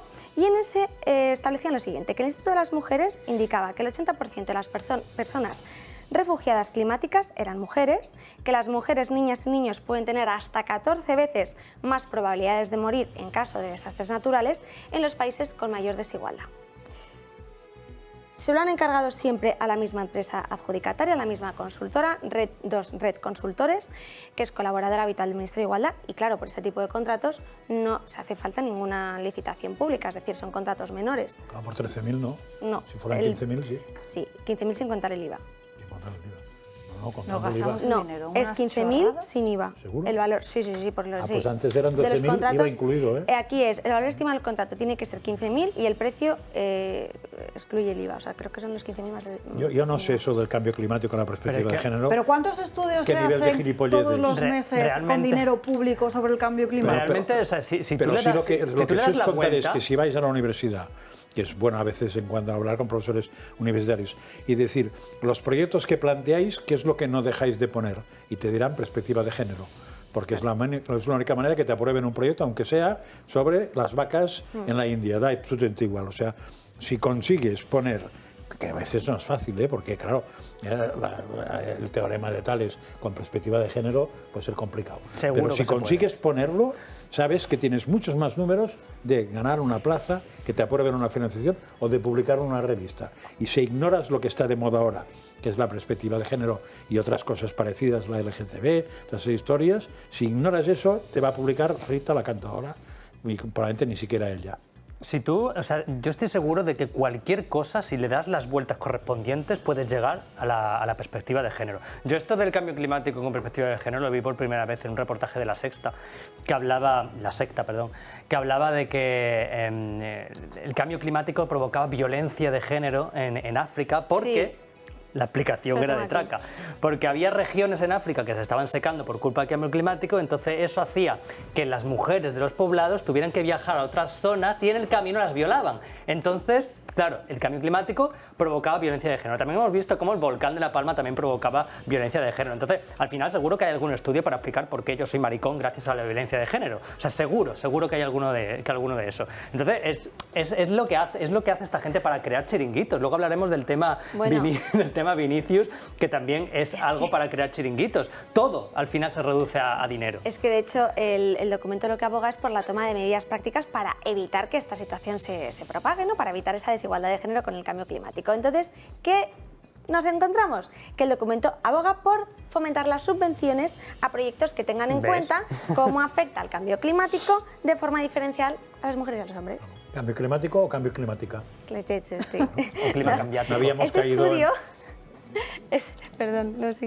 habíamos caído en esa pequeña sutileza. Ese estudio viene de la revista de Lancet Planetary, que decía además que había utilizado otros 41 estudios para poder publicar todos esos informes y resoluciones sobre que existían esas violencias de género cuando había más desigualdad entre hombres y mujeres en determinados países. Y por el cambio climático que había, por esa... Sí, que al final... Por esos fenómenos externos. Sí, pero al final esos estudios se los encargan a empresas, evidentemente, a los que pagan con dinero público para luego usarlos para crear determinados chiringuitos, para dar determinadas subvenciones a determinados... El chiringuito ya es la empresa. Sí, bueno, la empresa yo creo que es la que pagan para luego decir, mira, este informe dice que tenemos que crear este chiringuito para paliar este problema. Yo creo que la empresa es un chiringuito, que creen otros seguramente si pueden 20, pero que la empresa en sí misma ya es un chiringuito porque eso debe ser del primo, de la prima, del amante, del amanto. O de la mantis religiosa, no lo sé. La mantis religiosa, al final parece que más que tener cargos son más bien cargas. Ana Gullo, gracias por estas crónicas de manicomio. Esas palabras de Begoña Villacís que les contábamos antes del debate de ayer, donde le reprochaba al candidato de Podemos, a Sotomayor, que Podemos no le hubiese pedido en ningún momento disculpas por ese escrache que sufrió estando embarazada. ¿Está Alejandra Jacinto, señor Sotomayor? Esta mujer violenta me hizo hace 4 años un escrache cuando estaba embarazada de 9 meses. Y yo no lo voy a olvidar en mi vida, pero además es que llevo 4 años esperando encontrarme con alguien de Podemos porque creo que llegáis tarde a pedirme perdón. En ese escrache, lo recuerdo muy vivamente, hubo gente, compañeros suyos, que se me tiraron al suelo para que yo me cayese de bruces encima de mi tripa. Eso es lo que hacen ellos. Esta gente que habla de derechos humanos son gente violenta y gente de los que no he escuchado una palabra de disculpas todavía a día de hoy. Demuestra que eres un feminista, Sotomayor, y empieza por pedirme disculpas. No te lo pido, te lo exijo. Sé que no lo vas a hacer porque sois feministas de pacotilla, sois comunistas de chalet y sois revolucionarios en revolución, pero si tienes algo de dignidad o tienes algo de eso que llamáis vosotros feminismo, me gustaría que encontrasteis el momento para pedirme disculpas. Bueno, es una de las declaraciones más aplaudidas en las redes sociales. No me extraña porque cuando se les devuelve lo de jugar a tenis está muy bien. Y no pidió disculpas, ¿eh? No, ya. Hombre. No tengo ninguna duda. En fin, vamos con la cuestión de Ceuta, porque como saben...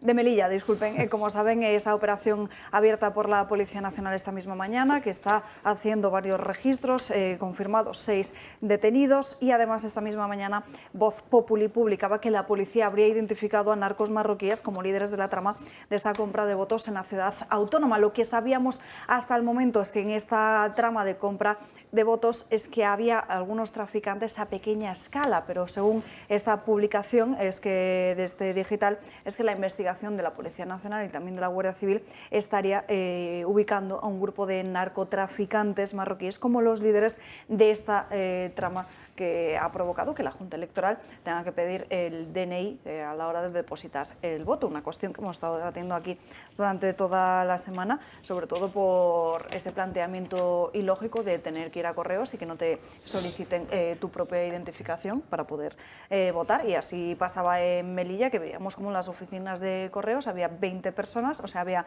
una persona que llevaba hasta 20 votos encima. Sí, además de identificarlos los detienen, mejor, ¿eh? Claro. Lo que yo no entiendo, entiendo, identificarlo no ganamos nada. Lo que yo no entiendo es cómo se puede... O sea, vamos a ver, todos sabemos que al entregar el voto por correo nunca te han pedido el DNI, al solicitarlo sí, pero al entregarlo no. Pero yo nunca he visto a nadie que lleve 20 votos por correo a una oficina. O sea, ¿eso estaba permitido? ¿Se podía hacer? Residencias de mayores. Sí, ¿en serio se podía hacer eso? O sea, que me parece flipante que eso estuviera permitido. O sea, vale que no pidieran el DNI, que ya me parece espectacular que eso no se hiciera, pero que alguien pudiera llevar todos los votos que quisiera a entregarlos a correos, increíble. Y bueno, yo creo que mucha gente que pide el voto por correo no es porque está ausente, sino porque tiene problemas para ir. Entonces, si tiene problemas para ir, lo recoge alguien y se los lleva. Una saca de votos. Una cosa es eso y otra cosa llevar una saca de votos. Y si llevas una saca de votos, imagino que debería estar justificado. Bueno, de hecho, había mucha gente de esta trama de Melilla que lo que decían es que se habían trasladado a otras ciudades de Andalucía para poder votar en esas oficinas de correos y que así no se notara. Claro. Lo que yo no entiendo es por qué la Junta Electoral no ha suspendido directamente el voto por correo en Melilla, que debería suspenderse inmediatamente y que solo se pueda votar presencial. Eso me acuerdo que se hizo en Francia también. En Francia también hubo problemas con el fraude electoral y se suspendió el voto por correo. Dejas a gente injustamente fuera de las elecciones. Bueno, pero es mejor dejar a gente injustamente fuera a que haya fraude electoral masivo como se ve. El problema está en los 900 votos que ya se habían... Parece ser que había 900 que ya se habían introducido. Bueno, menos han sido 900 y no 10.000, como iban a ser en un principio. ¿Qué haces con esos 900? Ya, bueno, pues esa gente que ha votado, vale, pero a partir de aquí suspende el voto. O sea, a partir de aquí todo el mundo que tenga que votar, que vote en persona y presencialmente. Yo creo que es la única forma. Incluso ni siquiera así, yo creo que se aseguraría la limpieza de las elecciones, porque al final, si es una trama dedicada a comprar votos, a ir casa por casa pidiendo el voto por correo, ¿quién no dice que van a ir casa por casa extorsionando también para que vayan esas personas a votar, aunque sean personas? Lo que pasa es que si van a votar, tú no sabes lo que van a votar. Bueno, o sea, el voto por correo sí, porque te dan el sobre a ti.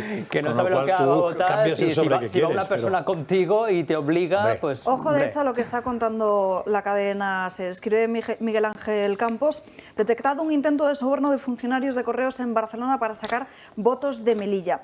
La operación abierta contra la red de fraude masivo ha precipitado la puesta en marcha de un operativo contra un intento de soborno de funcionarios de correos en Barcelona para intentar extraer de Melilla las sacas de votos por correo y remitirlos luego a las urnas desde distintas oficinas del norte de España. Hay 6 detenidas del bajo escalafón de la trama, pero se esperan más detenciones. De aquí va a salir mucho. ¿Os acordáis cuando hace, yo me acuerdo, yo esto lo llevo diciendo un montón de tiempo, que el voto por correo era susceptible de fraude, pero desde siempre. A mí me llamaban trampista, conspiranoico, magufo, y yo le decía, digo, es que el voto por correo es inseguro, porque no es que está custodiado por la Guardia, no está custodiado por nadie, el voto por correo está custodiado en una oficina, el de correos, custodiado por los funcionarios. Eso de que está custodiado por la Guardia Civil es un cuento chino que nunca ha sido así. Entonces yo os llevo toda la vida diciéndolo, o sea, el voto por correo es susceptible de fraude, no quiere decir que sea fraudulento, digo que es susceptible de fraude.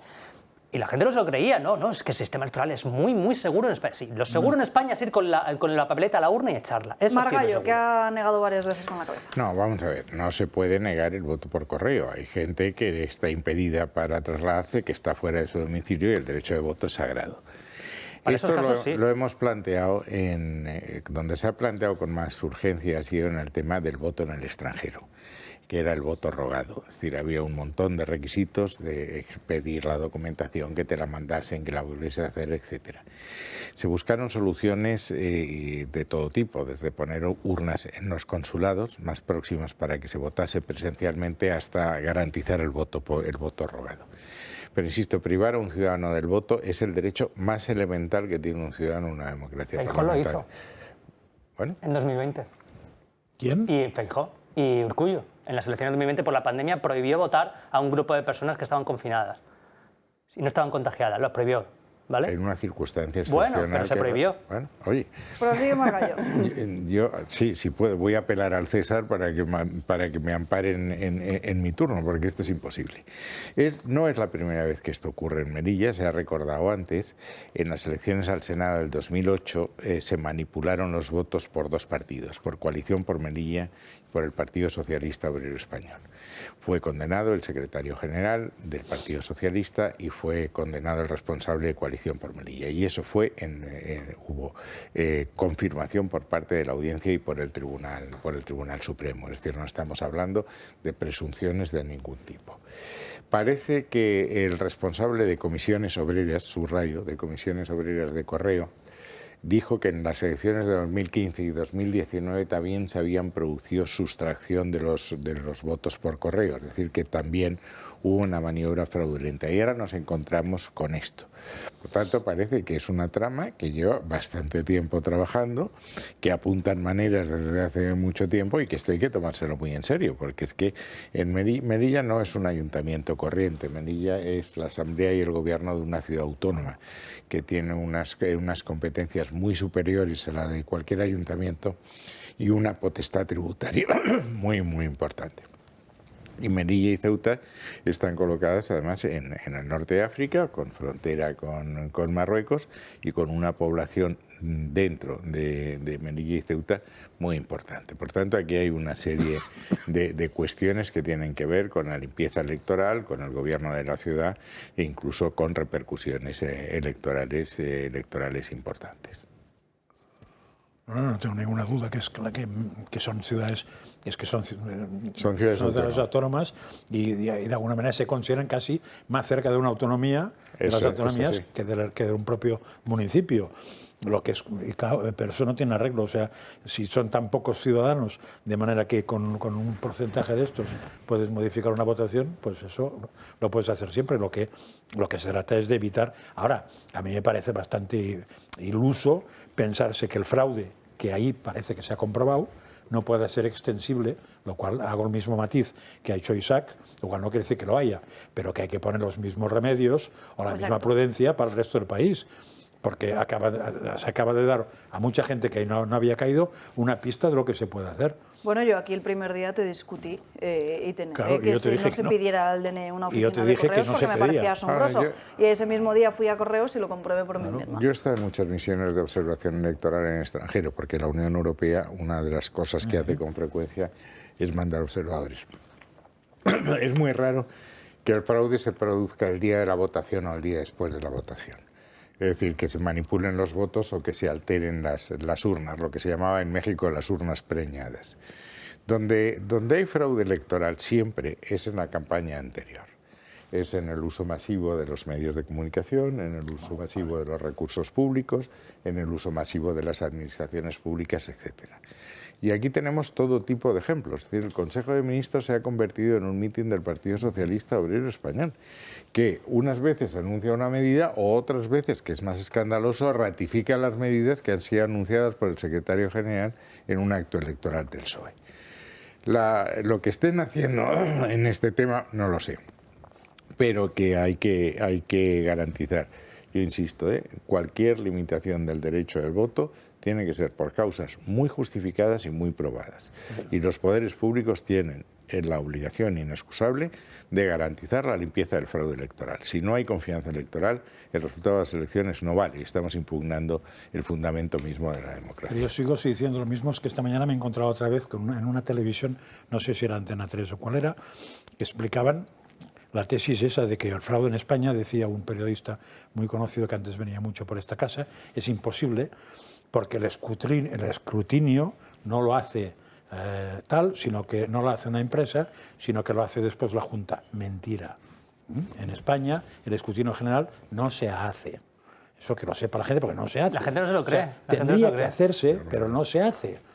Y como no se hace, lo que va a misa, entre comillas, es lo que el señor apunta en su maquinita y manda ahí. Eso es lo que va a misa. Cuando no tendría que ser eso. Tendría que ser coger después todas las actas de todas las mesas, cada circunscripción las suyas, y sumar otra vez y comprobar. Y cuando alguien ha hecho eso, se ha encontrado con pufos como los que dije el otro día, que los puedo volver a leer si los encuentro. Mientras veces... los buscas, también aclarar una cuestión. Cuando hablamos de fraude electoral no nos referimos únicamente, porque sí que es cierto que había muchos espectadores, había mucha gente en las redes sociales que tenía la duda, que decía las urnas están cerradas, mis votos luego no los cambian. Por un lado está la cuestión que dice Francas, que es el tema de que no se apunte bien el numerito que lo va a contar ahora, y por el otro están cuestiones como lo que está sucediendo en Melilla, que es directamente es una persona que se acerca a la otra y le dice: te compro tu voto, deposítame tu voto, yo lo deposito por ti o tú deposítalo por mí con lo que yo te diga. De hecho,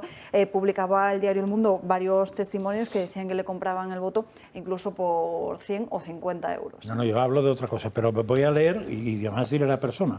La persona que me lo contó es el responsable informático de una plataforma que se llama Elecciones Transparentes. Y tan solo el titular dice, estamos hablando, esa entrevista es el 2020. El PSOE debería haber tenido, en aquellas elecciones que recontaron ellos hicieron el recuento de la siguiente manera, que es pidiendo a sus amigos, a su gente, que hiciera una fotocopia o una foto del acta de cada mesa y se la trasladara a ellos. Y con esas actas hicieron el cálculo de las actas que les legaron. Claro, no de toda España, que era imposible, sino de las pocas o muchas que les legaron. La diferencia que constataron. El PSOE debería haber tenido 557.000 votos menos. Podemos 165.000 menos, el PP 300.000 votos más y Vox 192.000 votos más. Claro, eso con muchas mesas es una anécdota. 500, pero no deja de ser significativo que haya errores. Creo que no encontraron ninguna que no tuviera errores, ¿eh?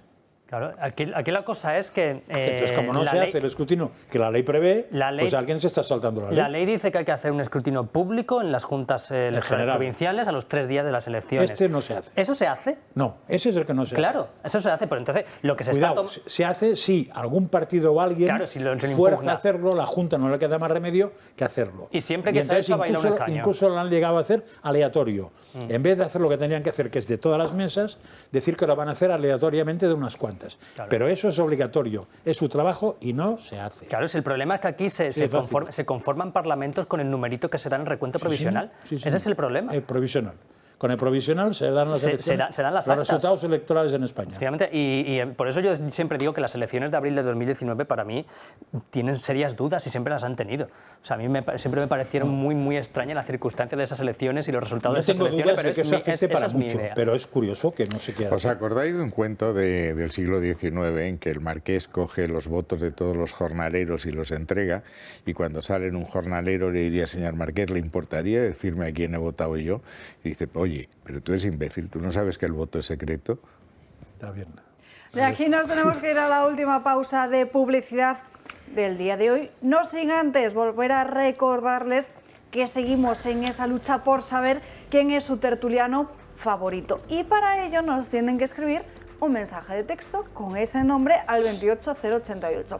Por un lado, conseguirán que ese tertuliano se lleve un premio, o los 3 primeros, veremos en cuánto lo dejamos, y por el otro podrán seguir ayudando al Toro Televisión por 1,20 €, sí, lo han escuchado bien, por menos de lo que cuesta un café hoy en día. Por 1,20 € podrán ayudar a que programas como este puedan seguir adelante, a seguir respaldándonos y trasladándonos ese calor que siempre es muy bien recibido. Así que envíenos un mensaje con Francas al 28088, Parejo al 28088, Margallo al 28088, Isaac, Parejo, Infoblogger, pueden poner lo que les dé la gana, eso sí, al 28088.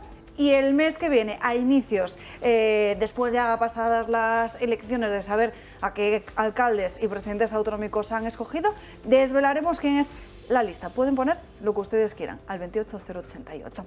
Y además, el club de amigos, después, casi a final de mes, apunten, 21, 22 y 23. Me encargo de decírselo todos los días por si acaso se les olvida. 21, 22 y 23 jornadas en el Valle de los Caídos, como les hemos estado contando a lo largo de la semana.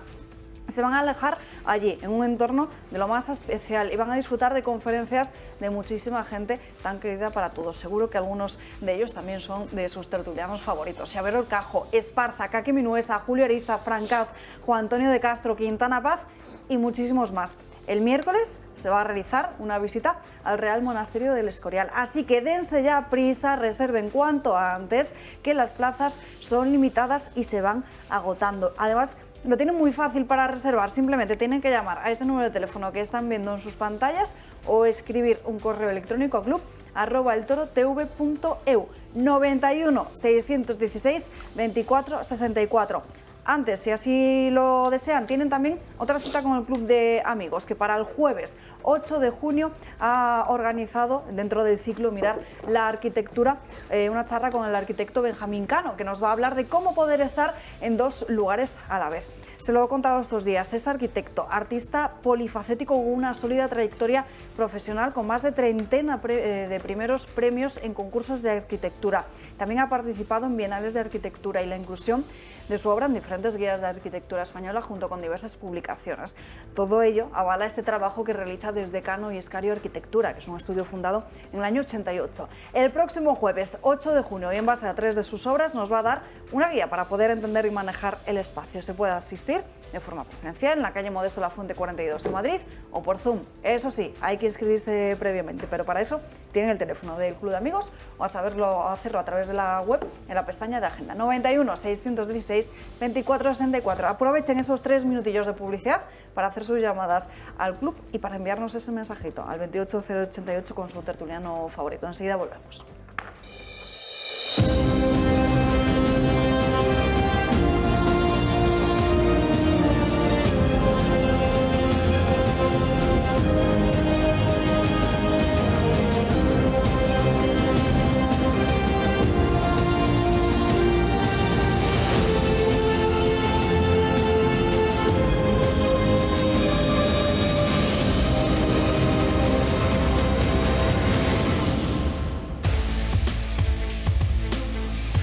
Ya estamos de vuelta en Dando Caña, pasan 6 minutos de la 1:30 y como les decíamos hace apenas unos minutos, nos vamos hasta Burgos con el candidato de Vox al Ayuntamiento, Fernández Martínez Acitores. Muy buenas tardes.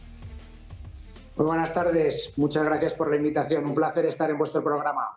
El placer es nuestro. Bueno, encabeza la candidatura de Vox al Ayuntamiento de Burgos. ¿Cuáles son sus principales líneas de programa para cambiar la vida de los vecinos?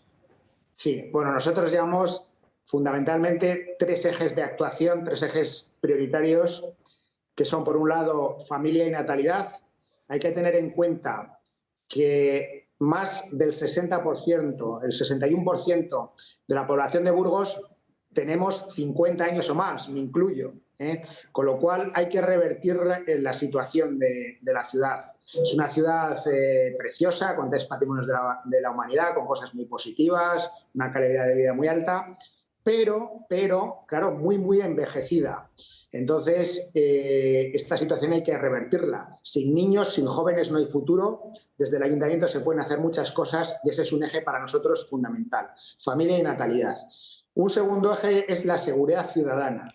Los delitos en la ciudad de Burgos se están incrementando de una manera verdaderamente preocupante. O sea, del año 2021 al año 2022 se han incrementado un 16%. Con lo cual, para nosotros es prioritario, es el segundo eje en importancia que llevamos en campaña, bueno, como medidas que proponemos. Además, sobre todo, cuando la plantilla de la policía local no está completa. O sea, todavía hay un número de efectivos que se ha de completar. Y nosotros proponemos, además, crear una unidad de vandalismo, sobre todo por el vandalismo gráfico y el vandalismo en el mobiliario urbano. Y un tercer eje son las infraestructuras. Cuando hablamos de infraestructuras en Burgos, hablamos de las infraestructuras municipales, propiamente municipales, que en todos los distritos de la ciudad tenemos varios casos. Por ejemplo, en el centro pues está el Mercado Norte, que está paralizado y es una dotación comercial importantísima en el centro de la ciudad. Estamos hablando en el famoso barrio de Gamonal, pues que está infradotado también, con parcelas municipales que se pueden destinar a dotaciones culturales o el arreglo del bulevar de la calle Vitoria. En el distrito sur, Escuela de Relaciones Laborales, o en el oeste, el Centro Cívico de Fuentecillas, que ha quedado paralizado. Y respecto a las infraestructuras nacionales, que se tienen que pelear desde la ciudad, que no son competencia directa del ayuntamiento, pero que son fundamentales, importantísimas para el desarrollo, hay que pelear, insistir en el tren directo, en la reapertura del tren directo Madrid-Aranda-Burgos, en incluir Burgos en el corredor atlántico como nodo logístico básico, o desarrollar el parque tecnológico y la Facultad de Medicina. Con lo cual, estos 3 ejes, familia y natalidad, seguridad ciudadana e infraestructuras, tanto locales como nacionales.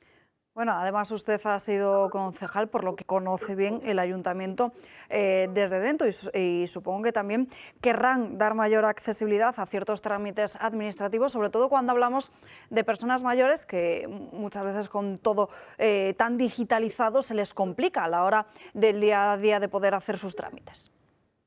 Sí, en ese sentido también es otra medida de nuestro programa.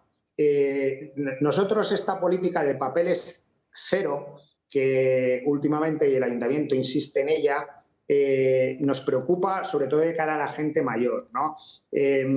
Yo he visto, bueno, y tengo facturas de aquí del Ayuntamiento de Burgos, donde a gente mayor de 80 años o más les pasan el recibo con todos los tributos locales y simplemente pone tributos varios, ¿no? Tributos varios porque no se desglosan como antes. Entonces, nosotros, pues en la oficina de nuestro grupo municipal o en nuestra sede, es habitual que venga gente mayor y nos dice, pero si es que yo antes me venía el recibo con tanto pago de impuesto de bienes inmuebles, tanto pago del impuesto de vehículos de tracción mecánica, tanto pago de tasa de basuras, y ahora no sé cuánto.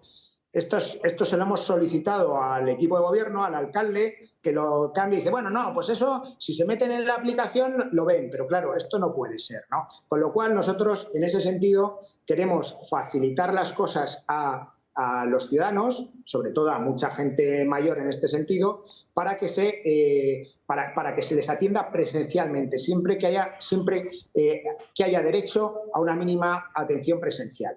Y en cuanto a la tramitación administrativa, una proposición que se aprobó ya en pleno, que llevó Vox en este mandato, fue someter al ayuntamiento a un proceso de calidad total. Esta ha sido una proposición que se aprobó, de hecho se aprobó con el apoyo de todos los grupos políticos, menos Podemos, que se abstuvo, pero que se ha dejado en un cajón. Y es simplemente, como ocurre con muchas empresas, pero también con administraciones y con entidades públicas que se han sometido a un proceso de calidad total, se les ha concedido, las cosas van mucho más rápidas, con mayor agilidad, mucho más contentos los ciudadanos, mucho más contentos los propios empleados públicos. Con lo cual, este proceso nosotros queremos que se implante en la ciudad. De hecho, se aprobó en una proposición en pleno a iniciativa de Vox y queremos que se materialice y que se ejecute. Pues ha quedado clarísimo su programa, infraestructuras, natalidad y seguridad. Un placer poder haber charlado en estos minutos con usted. Mucha suerte este domingo. Pues muchísimas gracias y el placer ha sido mío. Muchas gracias. Bueno, noticia de última hora que nos llega desde Melilla porque los agentes están en estos mismos momentos registrando la sede de Coalición por Melilla y acaban de detener, atención, al yerno de Mustafa Aberchan, el presidente de Coalición por Melilla, por su implicación en el fraude electoral de la ciudad autónoma. Es el mismo presidente que ya en 2008 fue condenado por esa compra de votos. Hay en estos momentos 9 personas detenidas, se han registrado 10 inmuebles por este caso de fraude masivo. Como les decíamos, la última hora ha detenido la Policía Nacional al yerno de Mustafa Aberchan, el líder de Coalición por Melilla, que es esa formación política sobre la que se ha rumoreado en los últimos días que podría estar detrás de lo que está sucediendo en la ciudad autónoma. No sé si queréis comentar algo de esto. ¿Esto no es motivo suficiente para ilegalizar ese partido? O no sé qué más tiene que pasar. Fue presidente de Melilla este hombre, ¿eh? ¿Fue presidente de Melilla? Sí. ¿Cuándo? Entre el 5 de julio del 99 y el 19 de julio del 2000. ¿Por qué partido? Sucesor de Juan José Imbroda y predecesor de Enrique Palacios. Es que lo he mirado adrede. También fue consejero de Medio Ambiente. ¿Por ese mismo partido, por Coalición por Melilla? Sí, él ha sido siempre fundador y secretario general de Coalición por Melilla. Bueno, pues, en fin, no sé qué más hace falta. Primero estuvo en el PSOE. Ah, vale. Es médico, es que estoy mirando porque me sonaba a mí que había sido vicepresidente, no presidente. O sea que si legaliza Coalición por Melilla ya sabemos dónde van a ir todos los votos de Coalición por Melilla. Vale. Pero ya sé que es un reincidente. ¿Cómo se llama? Esto no se puede decir. Un presunto reincidente. Un presunto reincidente, bueno, claro, sí, todavía no se ha demostrado nada, pero bueno. Imagino que hay indicios por parte de la Policía y la Guardia Civil de que este partido y toda su cúpula han tenido que ver con el fraude electoral. Entonces... Y con la droga en Melilla, parece ser, ¿no? Porque si la primera noticia era que clanes o cárteles de droga marroquíes estaban detrás de eso y ahora detienen a gente. Pero esos narcotraficantes serían, pues lo que nos dicen diversas fuentes, como el escalón más bajo de toda la red. O sea, los que iban el operativo. Exacto. Vale. Los que conseguían vale, pero algo tendrías que ver, si tú eres capaz de llegar a estos, algo tienes que ver con estos, ¿eh? Porque a mí me dices que busquen narcotraficantes para vender pantaloncitos, ¿no? Y yo lo tengo muy jodido, ¿eh? O sea, no te podré pillar ni uno. Ojo también que entre los 9 detenidos hay 2 de ellos que tienen un papel bastante importante. Uno de ellos sería el yerno del presidente de Coalición por Melilla. Vamos con más asuntos, vamos a estar muy pendientes de esta investigación, de esta operación que tiene abierta la Policía Nacional con ese despliegue en la ciudad autónoma de Melilla, pero vamos a ir con otro asunto. Vamos a hablar de cómo España y la Unión Europea siguen comprando gas y petróleo a Rusia, todo ello a pesar del conflicto con Ucrania y de todas las sanciones que se han impuesto a Moscú. Desde el comienzo de la guerra en Ucrania, España ha tenido una posición clara, apoyar a Zelensky y condenar a Putin. Pero por detrás se ha descubierto algo. Ha comprado gas y petróleo rusos por 1.000 millones de euros desde el inicio de 2023. España es el cuarto país de la Unión Europea que más combustible fósil ha importado. El Centro de Investigación sobre Energía y Aire Limpio, CREA por sus siglas en inglés, en uno de sus estudios así lo recoge. A pesar de todo, España y la Unión Europea siguen comprando a Rusia. También se producen otros hechos. Europa está comprando petróleo a India, pero ¿de dónde viene inicialmente? El país asiático compra el petróleo a Rusia y realiza una refinación y luego lo vende. El ministro indio afirma que lo que están haciendo es legal, ya que el producto que sale es totalmente diferente al producto inicial. El alto representante de Asuntos Exteriores del organismo, Josep Borrell, ha avisado de que comprar a India petróleo refinado de origen ruso resta eficacia a las sanciones adoptadas por el bloque contra Moscú por su guerra en Ucrania, algo que se debe debatir en Bruselas. India no es el único país que hace esto, también China, Turquía, Emiratos Árabes y Singapur. Estos países han permitido que Rusia exporte en abril la mayor cantidad de petróleo desde que comenzó la guerra, según la Agencia Internacional de la Energía. El valor total de sus importaciones de petróleo ruso fue de 74.800 millones de euros desde el inicio del conflicto. España y la Unión Europea apoyan a Ucrania con medios y públicamente, pero compran petróleo y gas a Rusia. Pues estas son las últimas informaciones que Hombre, y habiendo un exministro de Asuntos Exteriores, prefiero callarme que me explique. Adelante. Porque lo interpreto muy mal eso. Vamos a ver, España es el único país de la Unión Europea que compra hoy más gas a Rusia que antes de la invasión a Rusia. El problema es por qué. El por qué tiene que ver con las dificultades que han creado en el Magreb, tanto con Marruecos como con Argelia. Cuando Rodríguez Zapatero llega a Moncloa, tropieza ya con Marruecos, no hace la primera visita de alto nivel, se suspende la reunión de alto nivel, hay reticencias. Argelia también sospecha que Sánchez puede tener una actitud vacilante, ambigua o simplemente tramposa en el tema de Argelia y suspende uno de los 2 gasoductos que tenemos con Argelia.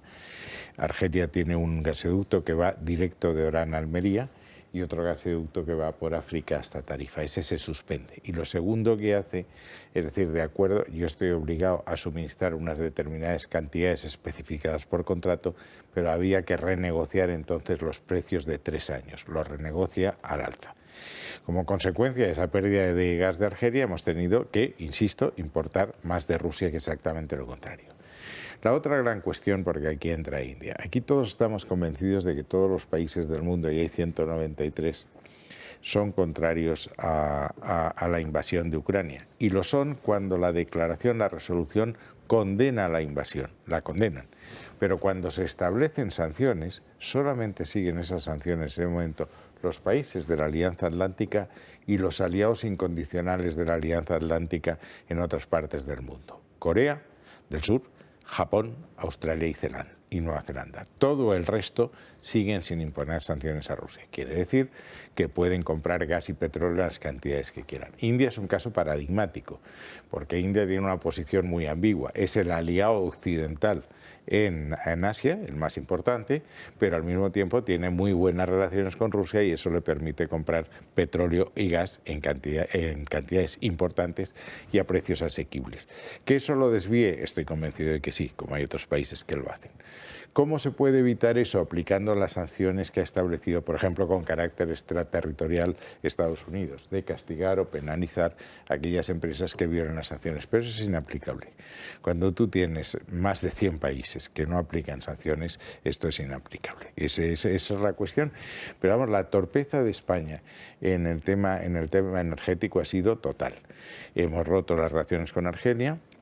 El compromiso que se firmó para comunicar, para conectar el mercado español con el mercado europeo, que se firmó en 2014 por Juncker, el presidente de la Comisión, Arias Cañete, el comisario, Hollande, el presidente francés, Passos Coelho, Portugal, y Rajoy, España. Estos, cuando llegaron, dijeron que las infraestructuras son una cosa muy antigua, muy conservadora, muy nuestra, y lo rechazaron. Y cuando lo han querido retomar, simplemente no es posible.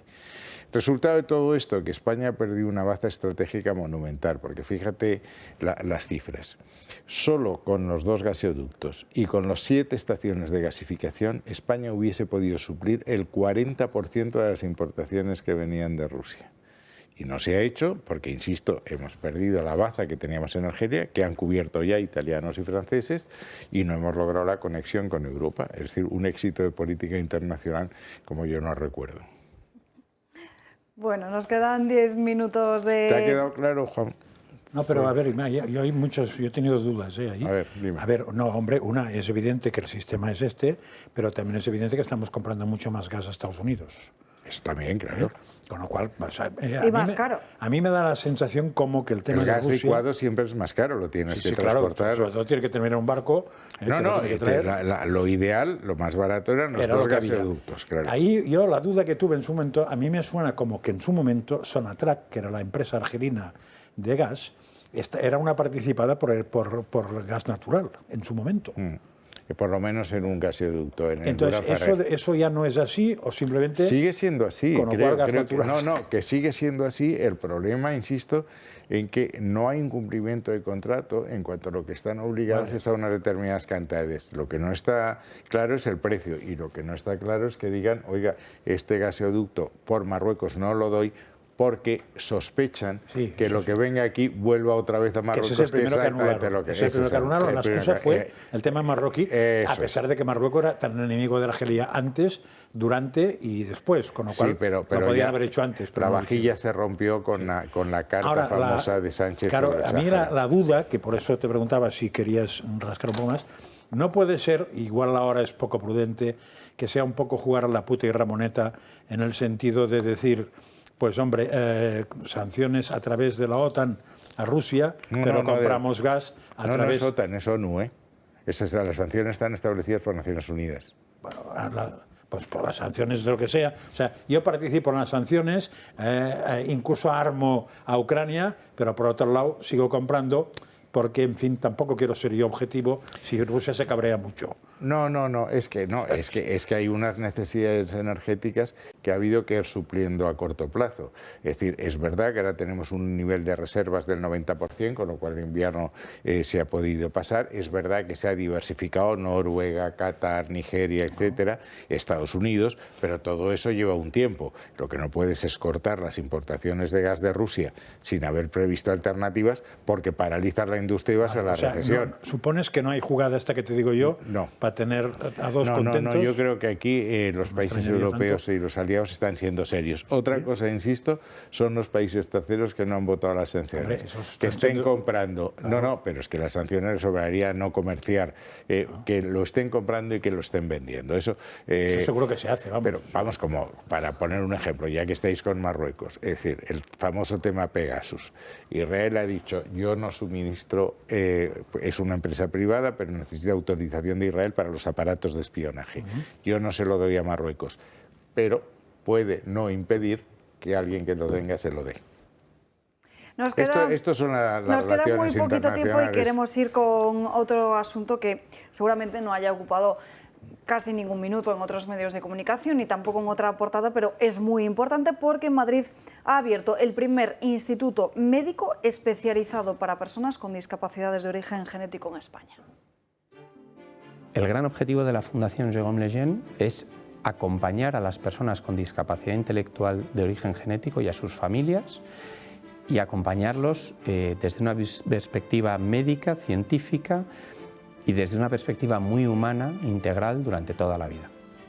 Ese es nuestro gran objetivo. La Fundación ha abierto en España el primer instituto médico especializado para personas con una discapacidad de origen genético. El director general afirma que existen todo tipo de ayudas y becas para que nadie se quede sin su tratamiento. El Instituto de Madrid es una réplica del trabajo del centro de la Fundación en París. Llevan cuidando desde 1997 a más de 12.000 pacientes al año. El doctor Jérôme Lejeune es el descubridor de la trisomía 21, conocida como síndrome de Down. Continuó su investigación y empezó a desarrollar una forma de cuidar la dignidad de estas personas y ayudar a sus familias. De alguna manera se le puede considerar el padre de la genética moderna y a partir de ahí desarrolla una actividad médico-investigadora muy potente para acompañar a las personas con discapacidad intelectual y a sus familias, que le lleva a ir más allá de la consulta y del laboratorio y a hacer todo un trabajo de defensa de la persona con discapacidad intelectual en toda circunstancia, sobre todo antes del nacimiento, ¿no? Por eso también se le puede considerar uno de los padres de la bioética, Jérôme Lejeune. El reto del instituto es tener 4.000 consultas al año, aspirando a llegar a gran parte de la población con trisomía 21 y otras patologías de origen genético en España. En nuestro país se estima que hay 35.000 personas con síndrome de Down. A día de hoy no existe un tratamiento. Como tal, la trisomía no se puede tratar, pero sí las condiciones que puedan ir asociadas. Exploramos todo, o sea, no se nos queda nada por ver y aparte pues lo que os comentaba antes, que hablamos un poco de todo, pues todas las dudas que ellos tengan. Entonces nosotros las tocamos todas para intentar pues orientar de la mejor manera, bueno, pues para mejorar, como decíamos antes, ¿no?, su calidad de vida y su bienestar. Aunque no haya un tratamiento específico, se tratan otras patologías y se trabaja en la discapacidad intelectual. Por ello cuentan con más de 600 metros cuadrados de instalaciones, lo último en equipos médicos y los mejores especialistas para ofrecer a cada paciente y su familia algo personalizado. La Fundación Legend yo ya la conocía antes de que empezara este centro y el apoyo es muy grande, porque saber que hay unas personas que están completamente ayudando al síndrome de Down y que lo quieren tanto, o sea, es un apoyo inmenso. Tú entras por la puerta ya contentísimo y relajado de saber que aquí te van a dar lo mejor. Trabajan con 3 misiones: promover la investigación, generar una atención médica especializada y defender la dignidad humana.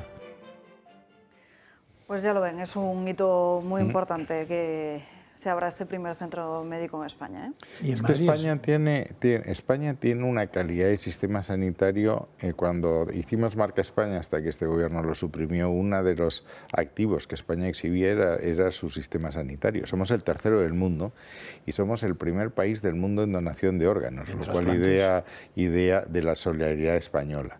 Y eso es mucho más apreciado por los extranjeros que por los españoles. Yo estoy en Alicante, que tiene una población extranjera muy numerosa y tiene un altísimo concepto de nuestra sanidad.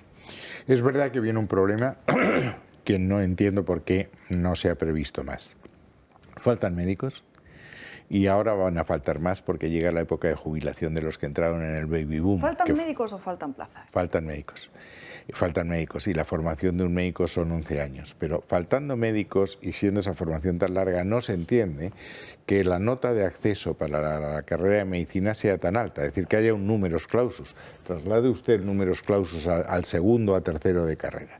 No se entiende tampoco que las plazas de MIR se convoquen con cuentagotas cuando necesitamos esto y que luego llega el tercer paso, que es la especialización. Sabiendo que se tarda 11 años y sabiendo que iban a faltar médicos por el baby boom, porque eso no es más que ver las estadísticas demográficas, ¿cómo nos están tomando medidas? Esa va a ser una labor del próximo gobierno. Hay una cosa muy es un problema de dinero. La nota de corte depende de las plazas también. Es que al final está en 8,5 o 9. Claro, pero depende de las plazas. Sí, pero si no estás dispuesto a meter más dinero en la sanidad, claro, no estarás dispuesto a fichar más médicos, no querrás más MIRES porque te lo tendrás que comer con patatas. O sea, a mí me cuentan además que no, el problema es médico, pero es de inversión en aparatos, y eso lo conté aquí en su momento también, y además dije que me lo había dicho, que es una persona que fue en el PP director general del tema, con un predicamento extraordinario, y me dijo hace tiempo que no se está invirtiendo un euro con el aparataje en la seguridad social, con excepciones. Y entonces, el día que se quiera poner esto al día, es como las aceras de Madrid. Si las quieres arreglar todas, ya no tienes dinero. Si tú aumentas las plazas en la universidad, la nota de corte baja. Eso es así. O sea, la nota de corte no es porque alguien diga, esta tiene que ser la nota, no. Es porque es el último alumno que entró a esa carrera. Claro, evidentemente, si no hay plazas. Hasta aquí hemos llegado por hoy, no hay tiempo para más. Muchísimas gracias a todos por acompañarnos a lo largo de esta mañana en Dando Caña. Nos despedimos, pero ya saben que para seguir informados tienen el Telegram de Julia Ariza el Toro, y ya esta tarde la redacción abierta con Xavier Orcajo. Yo les veo mañana aquí a las 12 en Dando Caña, puntual como siempre, pero antes envíennos, por favor, ese mensaje de texto con su tertuliano favorito al 28088. A principios del mes que viene, ya en junio, como pasa el tiempo, les diremos quiénes ocupan el podio. Que tengan un feliz martes.